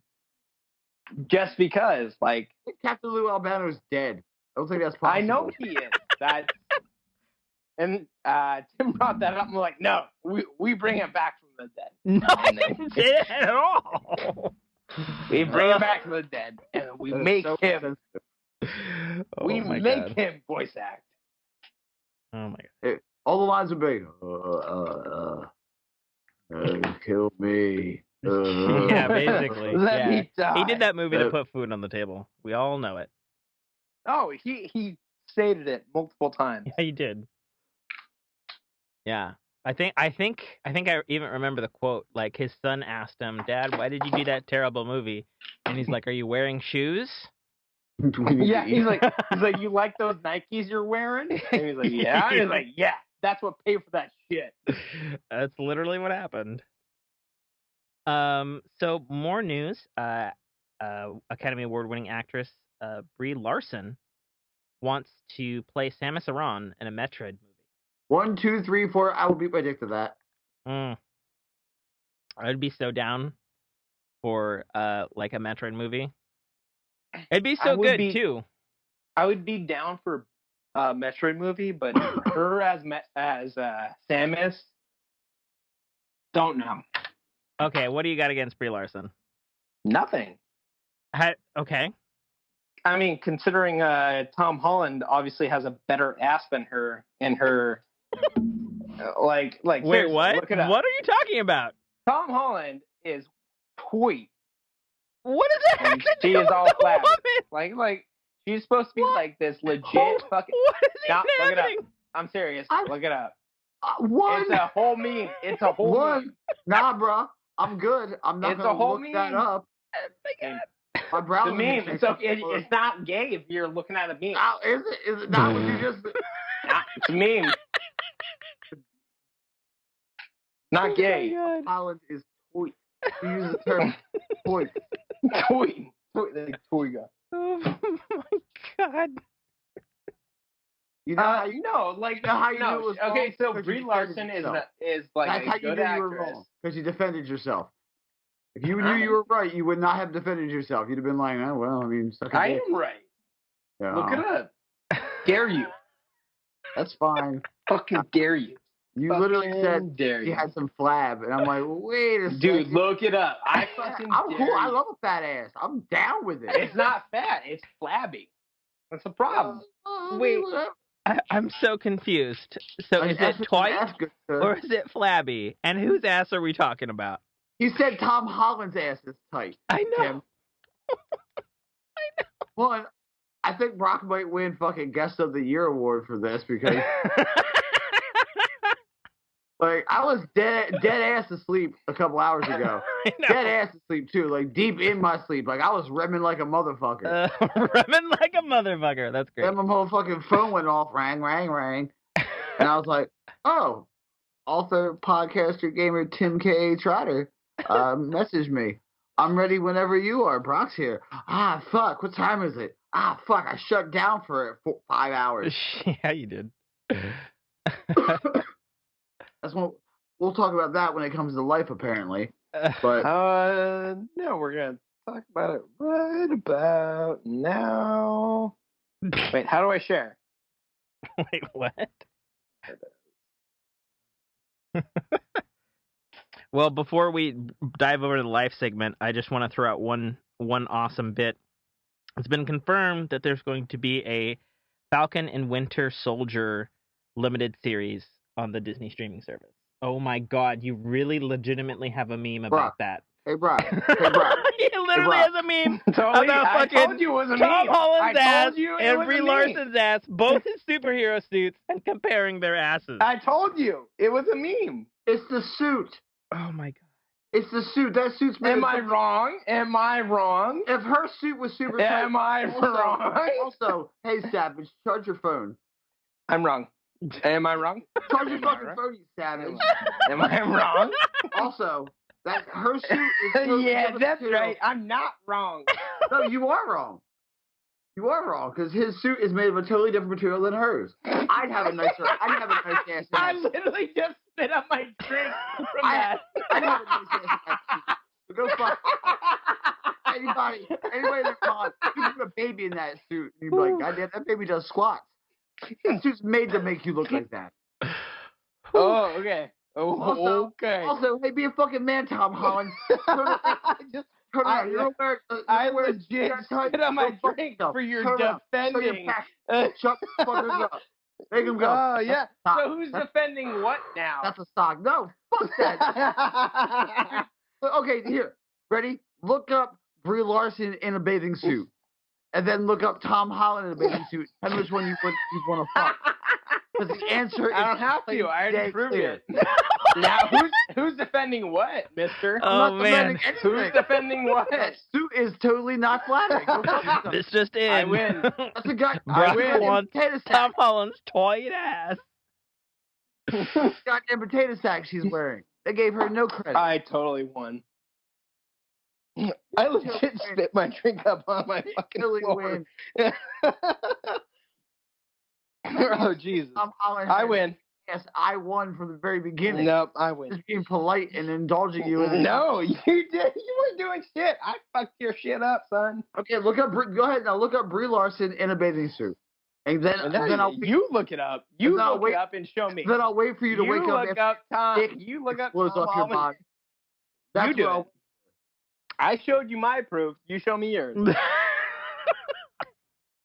Here, I'm looking it up for you, Mike. I got it. Thank you. Brie Larson bathing suit. And if you want to do a Captain Marvel bathing suit, go ahead. Shut Brock up. I'll wait because it's going to be epic because I hear your fucking dick explode off your body. Oh, my God.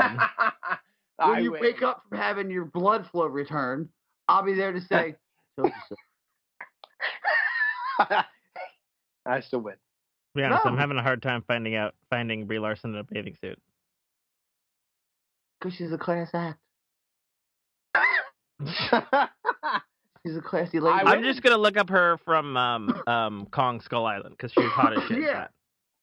I'll wait. Still win. Yeah, I win. That's cool.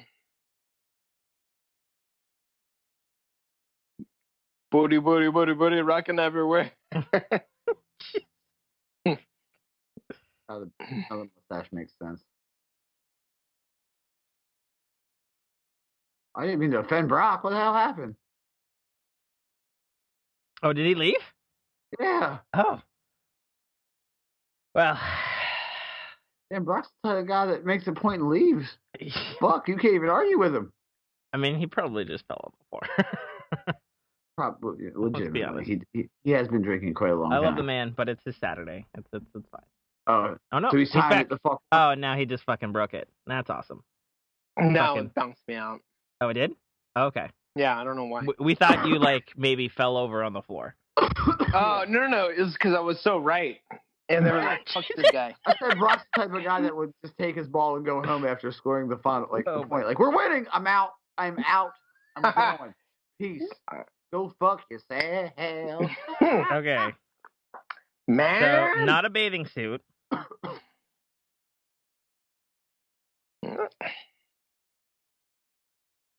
Okay, so do you have a Tom Holland comparison? Yeah, I did. Hang on. Is there one? Okay. No, I'm not talking about titty frontal. I'm talking about booty. What the fuck are you? No, that's did you not what we were talking about. That's not the argument. Did you not see the picture I sent? Brie Larson is goddamn gorgeous. I'm not saying she's not. I'm saying that like you were. You're getting me so bad. You can't even talk straight. You're like, Tom Holland's boot got me on fucking cuff. Why'd you pick the one Shred City, Utah Tom Holland picture? Tim, I think you're on his side. What? The motherfucker Shred City, Utah. Yeah, he is. I don't know. No, okay. I didn't go that far. That's gay as fuck. Tim. Oh, now you're okay. No, that's hella you're the gay. one showing me pictures of his ass. That's hella gay, Tim. Oh my God, that's hella gay, right? I mean, you did have a picture of his ass on your phone. Yeah, in comparison, hella gay. Pretty damning both ways. Yep. Anyways. Any way you slice it, not a good look. Yeah, so what I was trying to say was Disney's confirmed a Falcon and Winter Soldier limited series coming to the Disney streaming service next year. Fuck yes, I'm down for some buddy cop antics of Falcon and Winter Soldier. This whole thing came from? No, I was just trying to say that. So you guys got onto this thing all on your own. Because that's all I had, okay? There you go. All right, life. What do you got, Mike? Life, go. I napped for 5 hours today. That sounds beautiful for you. It is pretty great. I mean, that's what I get for doing 2-a-days at the gym. Uh-huh. So. And you had to wrangle us fucking. Yeah. And I GM'd a herd of cats the other day. Yeah? Yeah, totally. Did you? Kind of fun. Then the same day as the GM, I swore that I would kill my party, which is something a GM never swears. But I'm definitely going to try to kill you guys every chance I get from now on. I really don't want that. I Like, when totally it- agree. Like, I don't totally give a agree shit if with it's a Mike. goddamn gremlin or a rock. If you trip a trap and you fail by 1, I'm just gonna. I just totally gonna agree with Mike. I totally bring agree the with hammer. Mike. Just the inner story here, folks.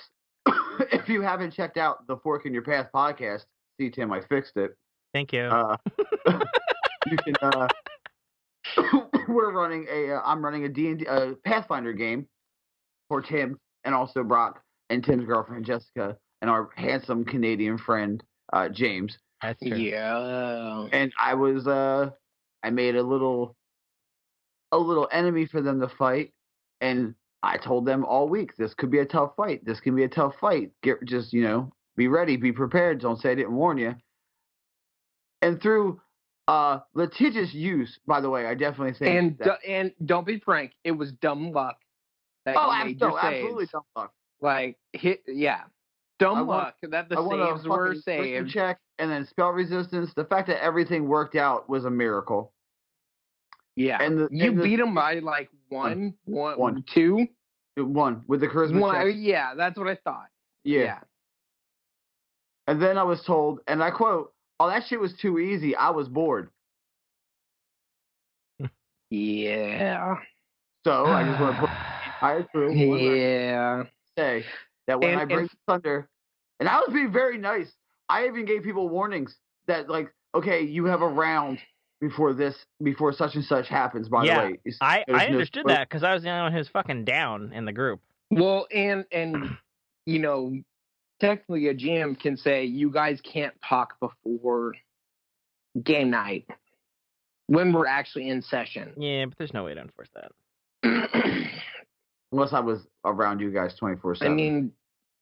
I mean, I would have, like, personally, I would be like, no, I'm not going to talk unless Mike is in front of us. But that's just me. No, I'm okay with you guys doing that because, like I said, I am bringing it from now on. You're gonna rage. No, you're gonna fucking crush. You're gonna rage every single party. Every time we get into combat, you're gonna have to use your abilities. There's gonna be no pullbacks. I mean, like, I did the math last night, Tim. I know, you told me. 5. And I told you, I'm surprised it took you that long to kill us. I factored in 1 miss. Probably should have been more. Yeah, I factored in 1 miss. That's how I did the math. I mean, the only thing I factored in was me and your character, Mike, keeping our distance. Yeah. But, I mean, you would already close that distance, so. Yeah, I've been doing 3.5 to 4 hours a day in the gym, and then going to work, and then on my days off doing the Fork in Your Path podcast, and then doing this podcast, and then the RNG cast. So, like, the world pretty much was like, okay, cool. We're going to catch up. You're dead now. Yeah, the world pretty much said, hey, remember all that time we let you have? Yeah, we want it back. So, Mike, fair warning, I'm going to be planning to not die. Well, that's the goal. I'm not saying I'm gonna beat your fucking unholy bullshit man. that you've cooked up. I'm just planning not to die. Which is what everyone should plan. Right? So, I mean, and James is in the same boat, so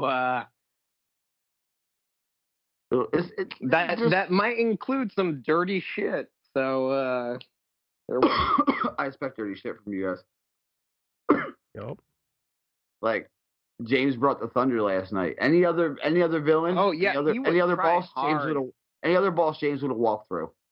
Oh yeah, he was trying way hard, and I knew it was going to be effective just from what we were talking about, but I was like, gotta try. Hopefully it'll do something, even though I knew it wasn't going to do much. It's still. But yeah, now I just want to that's what happened to me. And then, like I said today, life kind of just caught up with me. Took a nap. Tim woke me up. That kind of fun shit. Now you're going to kill everybody. Now everyone's going to die. Oh, man. God damn it, girlfriend. Oh, Tim, did you not see mine and James's roles in the Discord? No, you guys don't know what you're playing as your backups. I'm gonna keep it that way. No, I'm asking if Tim saw the rolls though. Oh, Because I didn't roll anything below 15. James didn't roll anything below 13. Like, you might want to like just re-roll the character just in case. I've Like, got a character he has roll. one. Yeah. You fucking helped me Yeah. make it last night, stupid. Okay, all right. Rule is everyone's gonna have to use at least one backup character. Well, I don't really have anything to talk about in Live Fire other than apparently fucking California and most of Hollywood is on fucking fire. I don't think I'd ever say this to somebody, but how's your dick doing? Oh, it's actually doing really well. Actually, it's doing real I well. thought your dick medication was up like a month ago. Ah, well, this is. I really don't want this to veer this way. Thanks for that, Mike. Thanks, fucking thanks.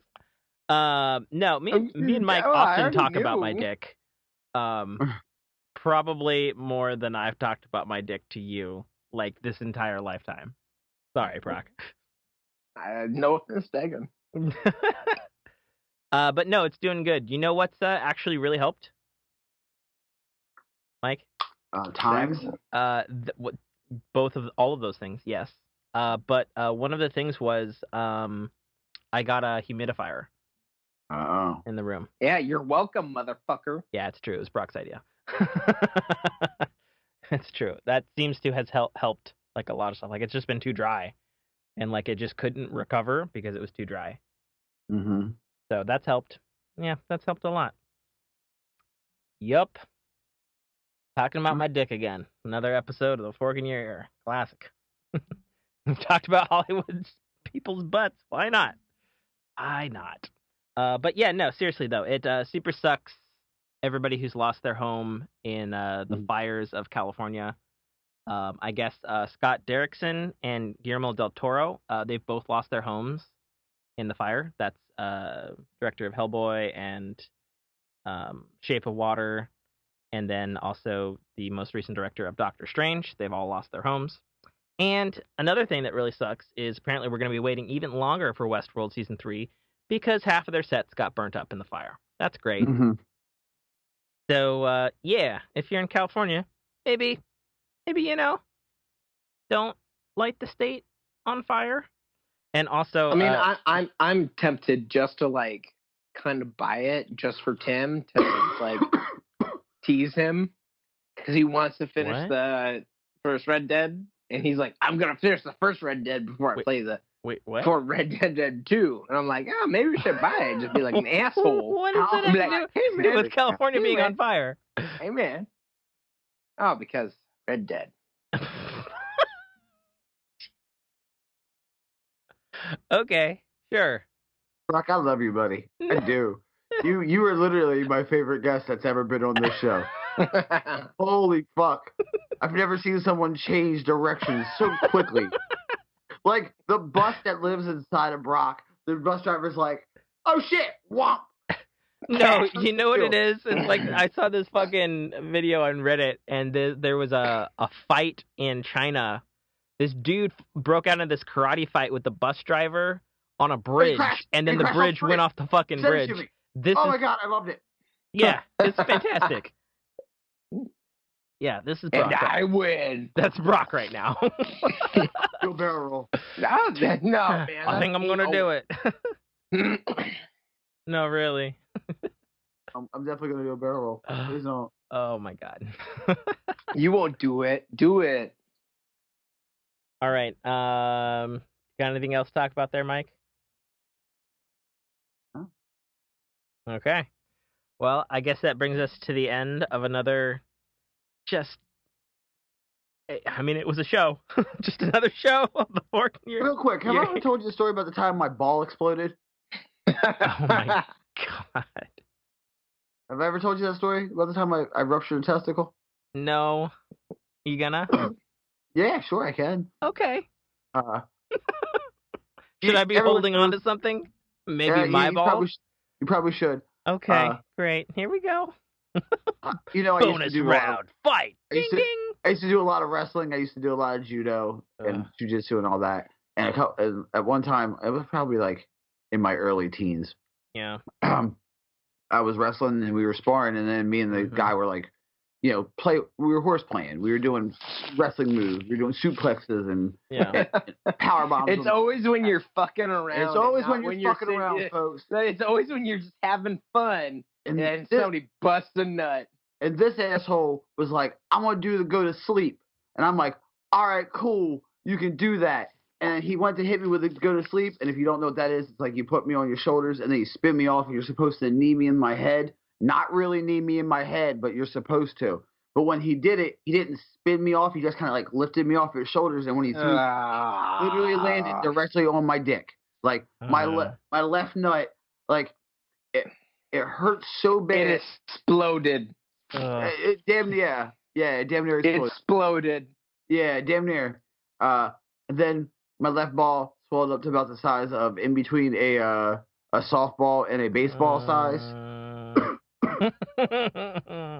Yeah, not good. Not good. Then my dad literally said to me, and I quote, "Well, now you know what it feels like when you blow your nuts up." So, thanks, Dad. All right. So in the same vein, so me and a buddy were snowboarding, and we were coming down through the trees. He took a jump and took a tip off a tree, and then did a 180. He's a really good snowboarder. Well, I tried to take the tip off and do a 90. And then I landed on the tip of my board, and my board jammed up into my kidney. And I had a legit a moon-shaped board on the back left side of my back, and I pissed blood for for 4 weeks. I thought I was dying.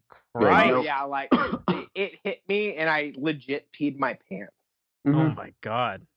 It hit me, fell down, pissed myself, and then the next pee that I took was just straight up blood. That's the pain. Oh yeah. And it was like pissing fucking glass every time for a good 4 weeks. And I had that moon-shaped fucking bruise for a fucking hot minute. You got popsicled. Oh, dude, it was funny.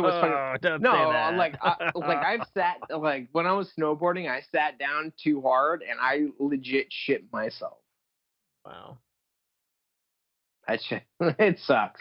Hashtag snowboarding is gnarly. Oh yeah. Dude. Yeah. Well, now that we've completely scarred our audience for life, at the end of the episode. I don't think that scarred them.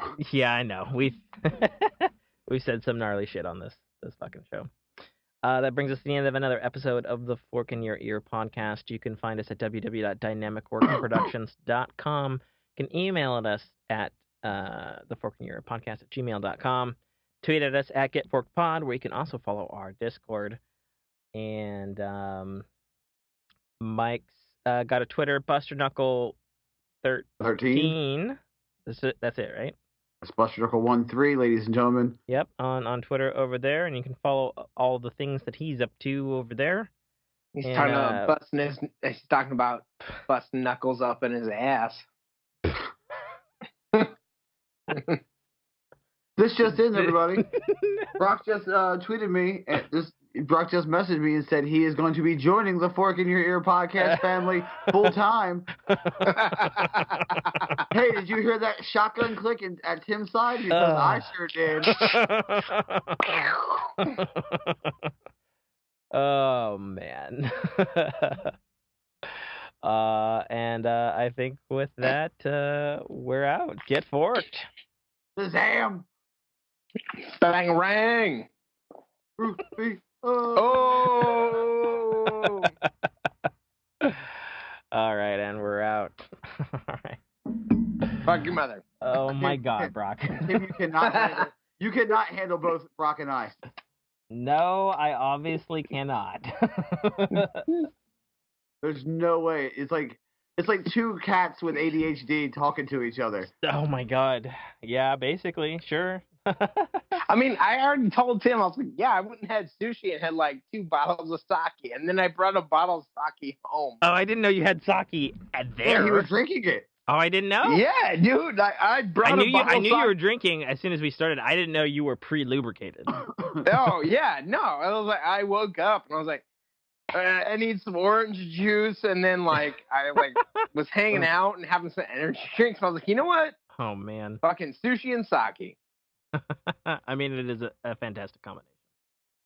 Not gonna Well, lie. and then dude, that bottle of sake is bigger than my fucking head. It is What did you buy? From the same place that we went to. Yeah, no, Paradise Sushi. But like, what did you get? Because you said you got that little one and it was a real blar. Not good. You got something better? Let me get up. Oh, it's way better. So I got Hiroshita. Okay, so that's good. Super good. Oh, no, it's way better. Awesome. I wouldn't say it's super good, but no, it's way better. I wouldn't say it's super good, but it's way better. Okay. Yeah. Fair enough. I mean, this system. fucking thing is ginormous. That's fucking crazy. Like, I'm not halfway through it, and I've had like 3 cups of it. Like, not Damn. 3 shots. Yeah, 3 you had cups. Yeah, I believe it. Cups. You know. Sweet. Mike, you and I should have a show where just Tim moderates us just arguing about things. Dude, I would so be down with that. Oh no. He Brock, I'll say moderates this. what we argue about. If we ever get we get a desk. yeah, if we ever get a camera. desk, yeah, That would be totally. the thing. That would be the show. Yep. Brock and Buster inbound. Or Bjorn and Buster rebound. What's up with that? With Mike and Brock. That's what we should call it. Dude, was I not wrong about fucking Tom Mullen's ass? Oh my god! Stop talking about his ass. You fucking bang it. I was totes right. That's what's up. I love Stop Tom talking Holland about because that he's a great Spider-Man, not for his ass. For fuck's sake. That's what everybody says. I mean, if we're comparing asses, we might as well compare the asses of all of the 3 actors of Spider-Man. And No. I think Tobey Maguire's ass could get Tom Holland's ass a run for his money in the Spider-Man No, suit. it couldn't. Yes, it can. Look up fucking Toby's ass. Mike? Hey guys, seriously, no, we're not doing this. Mike? Mike? No, Mike? no, Mike? no. Mm-mm. Not in your life, not ever. No, not gonna do it. Then I win. I wrote you a little song. Go fuck yourself. Go fuck your mother. You know what I would love to do? If that show ever happens, we need to get high first, Brock. Oh, I thought. Oh my I mean, God. I would get fucked up. Yeah, like I'll take shrooms. Like some of that legal weed y'all got. That's what I'm talking about. That legal shit. That legal shit. Because you got, Oh my god. because in New Jersey, allegedly, you got to fucking go to a guy that he sells it out of his car, allegedly. Not here. We get that good shit just from like corner store. You can go to a goddamn store. Yeah. Yeah, we go to the corner store, dude. That's what's epic about it. They don't Yeah. actually have it at the corner stores. Yes, we do. Have No, we corner don't. stores, You can dude. only sell them at the dispensaries. Hey, But there's like and they're 60 on the corner. Well, that's true. Where you buy things. Oh my because god. it's a store. Oh my god. The corner weed store. All right, I'm gonna regret this, but all right, Toby's ass. Tim. Oh my god, he's out my window! Jesus fuck, that's a big bottle of sake. Oh my god.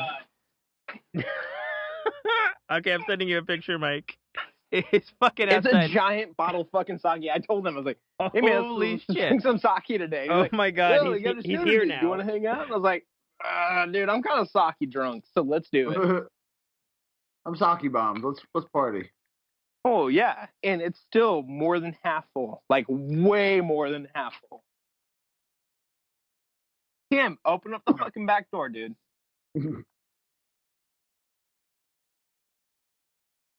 So has subtly diminished into the biggest clusterfuck in the history of mankind. Ah, dude, we should just, dude. And I love this more than It's not anything. even half empty, dude.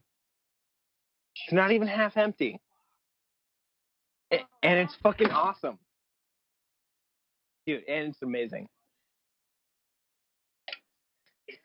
Dude, everybody... Fair warning, Mike. Everybody is in fucking pajama shorts. I'm in pajama pants. No, I'm going to tell you this. Those shorts he's wearing are mine. No, I'm fine. No, it's vitamin S. Vitamin sake. Those shorts he's wearing, those are mine that he stole because he likes them. Yeah. Because we're adults, Tim. Yeah, we're adults. We use corks. We use corks around here. We're not goddamn savages. Not any. Dude, it's past... Mike, what time is it there? 7 o'clock. It's 7 o'clock there. Yeah, but I don't drink sake. Oh, that's way better. That's 20. Yeah, dude. Everyone drinks sake. That was only like $40. That was only $40. Dude, we have like a giant, like no joke. I've had like 5 glasses out of this sake bottle. It's not even half empty. Take a sip. Take a I don't drink sake. Way better, right? Jessica probably doesn't drink sake like why I don't drink tequila. Playing like fighting games or something? Sure. Yeah, apparently Jess doesn't want to like drink with us. Want to play with us? She just wants to play with herself. Dude, this sake bottle's giant. Like a 80 milliliter bottle. Still there? Yeah. Oh, okay. I'm just waiting for Tim to get back on so we can sign off. And Fork Fam, I'll do it, I guess. This was another episode of A Fork in Your Ear podcast. Brock, thank you for coming on, man. You're welcome. Yeah, Tim invited me on a win. I was like, all right, cool, man. Yeah, dude, anytime, because this was super fun for me to argue with somebody and just listen to Tim slowly lose his mind. Just slowly descend into madness as we kept going. Oh, dude, I'll gladly just jump in and be like, Babylon 5. Babylon 5 sucks. Oh my god. You gotta stop with that shit. Alright, you want Smash or Soul Calibur? I don't care. This was the episode of the Fork in Your Ear podcast. You can find us on @GetForkPod. You can find me, BusterKnuckle13 on Twitter. You can find Tim. I think it's @TimKA Trotter on Twitter. I don't know. I just follow him because he's my buddy. Way better than the fucking green shit. What was the little bottle you had? Devil Face. Both of those were not good Did we in sign off? comparison. I guess we signed off. Yeah, we're signing off. Shazam! Yeah. He's like, Tim is still, I'm so waiting for Tim. Hey, Mike. Yeah. Oh god, I'm hearing myself in stereo. This Brock's right here. No, like, take a picture of that shit. Yeah. It is baby-sized bottle of sake. And me saying that I didn't even finish half of it is kind of shameful. Alrighty, Mike. All right, guys. Enjoy yourselves. Have a good night. Catch you later, Fucking- brother. All right, guys. All right, brother. Go have fun. Go eat sushi. Drink some sake. Do whatever y'all do. Going to the gym. Babylon 5. No, my All god. right. Shazam. Love you guys. Love, brother. Thank you for listening to a Dynamic Works production podcast. You can find our podcast at www.dynamicworksproductions.com. Feel free to email us at dynamicworks@mac.com.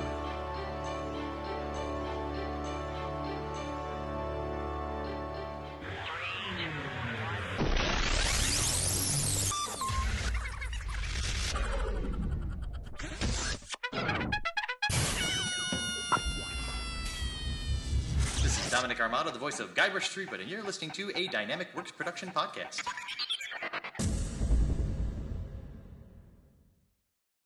The Citadel, Arrival, is the first installment in a series of epic science fiction short stories reminiscent of the Pulp Fiction style. It's a fast-paced story that will take you through twists and turns that you will not expect, until they are thrust upon you with all the force, excitement, and chaos of a plasma cannon blast. The story follows Katarl, a nobody cog in the working wheels of a futuristic society run completely by Megacorp, a corporation that carefully runs and manages the lives of the people living under its sphere of power. On one of Katarl's few and far between days off from work, an outing he had hoped would be fun and relaxing turns into an explosive adventure that drags him kicking and screaming into situations and challenges that will make him question every aspect of his life. Watch this colorful tapestry unfurl as Katarl and his newfound allies find their way through this classic, yet oddly surprising tale of good and evil, where nothing is quite what it appears to be. That's The Citadel, Arrival, by author Tim K.A. Trotter, available right now on Amazon Kindle Store and iTunes iBookstore for only $2.99. Yo. Hey, what up? What's up, dude? Mike is joining. He finally sent a text and said, "My bad, I fell asleep." Hey, I'm here. Oh, there he is. What's going on, brother? Hey, what's up? Hey. Not much. Got back from skiing and pooping. Now I'm practicing. Nice. It'll be a fun night. How you doing, Mike? I just slept like 5 hours. Damn, son. That's a lot for you, man. Yeah. That's a lot for you. Yeah, it was fucking great. Yeah, I bet. Didn't you have to take your girl to work? Yeah. And when I got home, I went right to sleep. Oh, man. Well, that means you needed it. That's what that's about. I don't think you guys meant to call me. Oh, who do we got? It's Keen. Oh, hey, Keenan. Hey, Tim. I didn't How you doing? necessarily mean to call you, but did you want to join in on a show? What's the show? The Fork in Your Ear podcast? Okay. Well, we don't really need video because now we've just really killed everything. And good God, man, you're bald. Yes. When did that happen? Why do we have video, Brock? You are wrecking everything. Oh wait, no. One is me. The other. Yeah, I know. Okay, sweet. That's great. Let's blow up my computer. All right. So, question. Yes. Topic of today's podcast? Many. Topics, then? Do you have a Discord? Do I have a Discord? Yes. Yes. I own several Discord servers. Oh, okay. Well then, I need to link you to the Discord then, because I guess I can do it in the Skype chat. Okay. Because we go over several things, and we even roll for which topic we do. Yeah. That's amazing. Okay, I probably actually declined to do this today. Oh, okay. Just on the grounds that I got other shit going on. That's totally fine. It was a happenstance. I'm still on your call list for Fork in the Ear. That's amazing. I reinstalled Skype on my phone recently. Oh, I see. This is why this is going off. Well, fair enough then. Well, all right. Bye for now, Tim. I wish you all of the luck. Okay, good. Later, recently bald Kanan. Hey, it's a good look for me. Okay. Very Viking sailor. Classic. Viking sailor. I guess that's what I'm going for. Yep. There you go. All right, see you, Tim. All right, peace. All right, Brock, I can barely hear you. Yeah, I gotta plug my phone. Okay. Are you still here, Mike? Yeah, I'm here. Okay, cool. Sorry, man. I had a hard reboot. I'm still like upgrading all the apps and shit in my head. I'm like, I went home and we should probably save it for the show. Yeah, agreed. Agreed. Let's see here. Let's see here.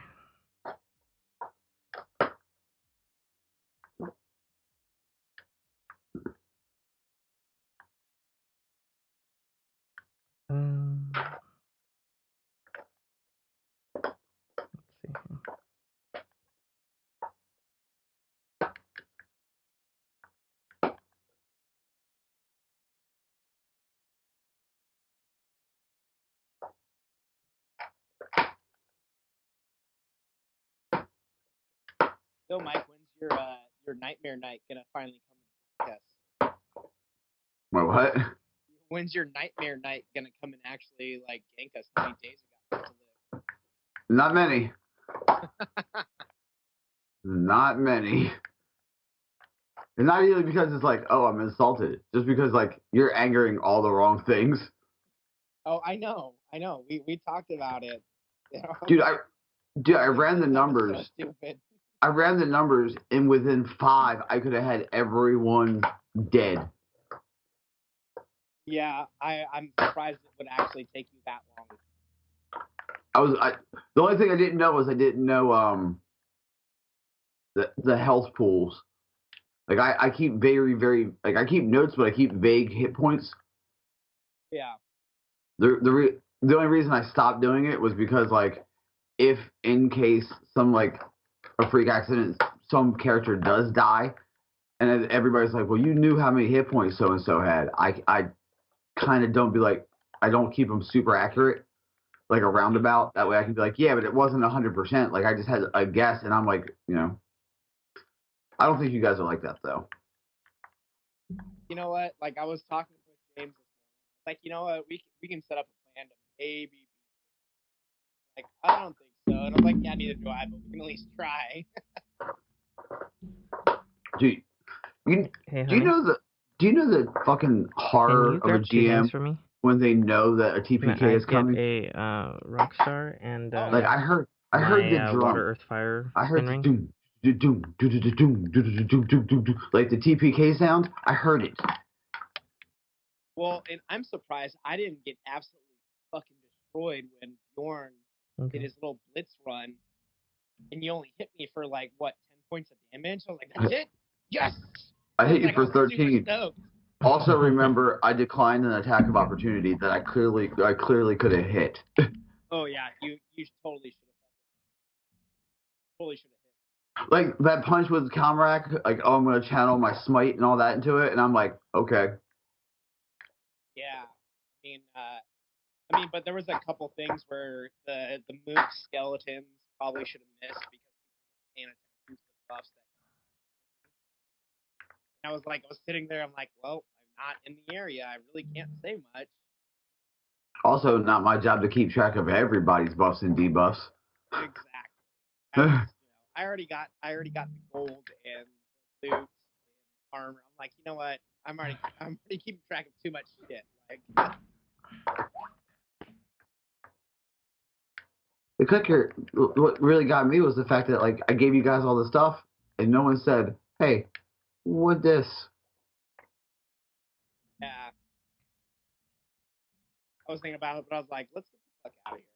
Well, I mean, I think you as the player, I think you as the player knew what the bag was. Oh yeah.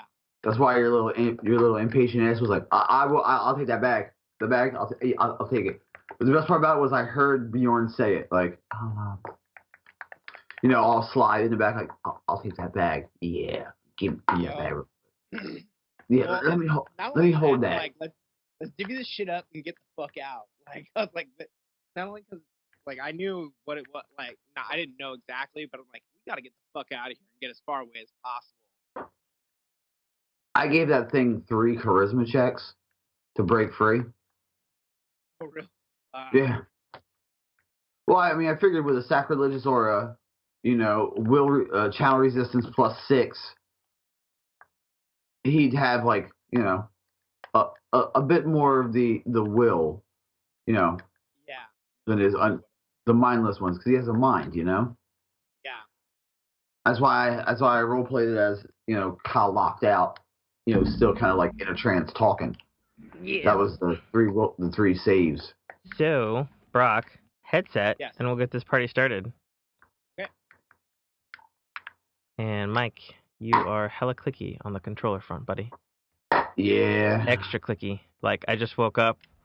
I'm not podcasting. I'm just talking about the stuff that I love, and I'm clicking my buttons. Yeah.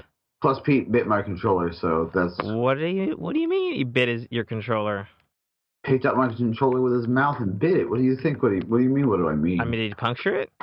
No, he just kind of like nicked it up a little bit, but it's right around where the stick is, so it's just kind of like a friction burn, it's like a little catch. That's all. Gotcha. Okay, that sounds like Brock. Yep, I'm here. I put my headset in. Okay. Are you in the positions there, Mike? Yeah, hold on, let me see if I can move my camera up a little bit, or my headset up a little bit. There you go. See if that'll help. I probably will.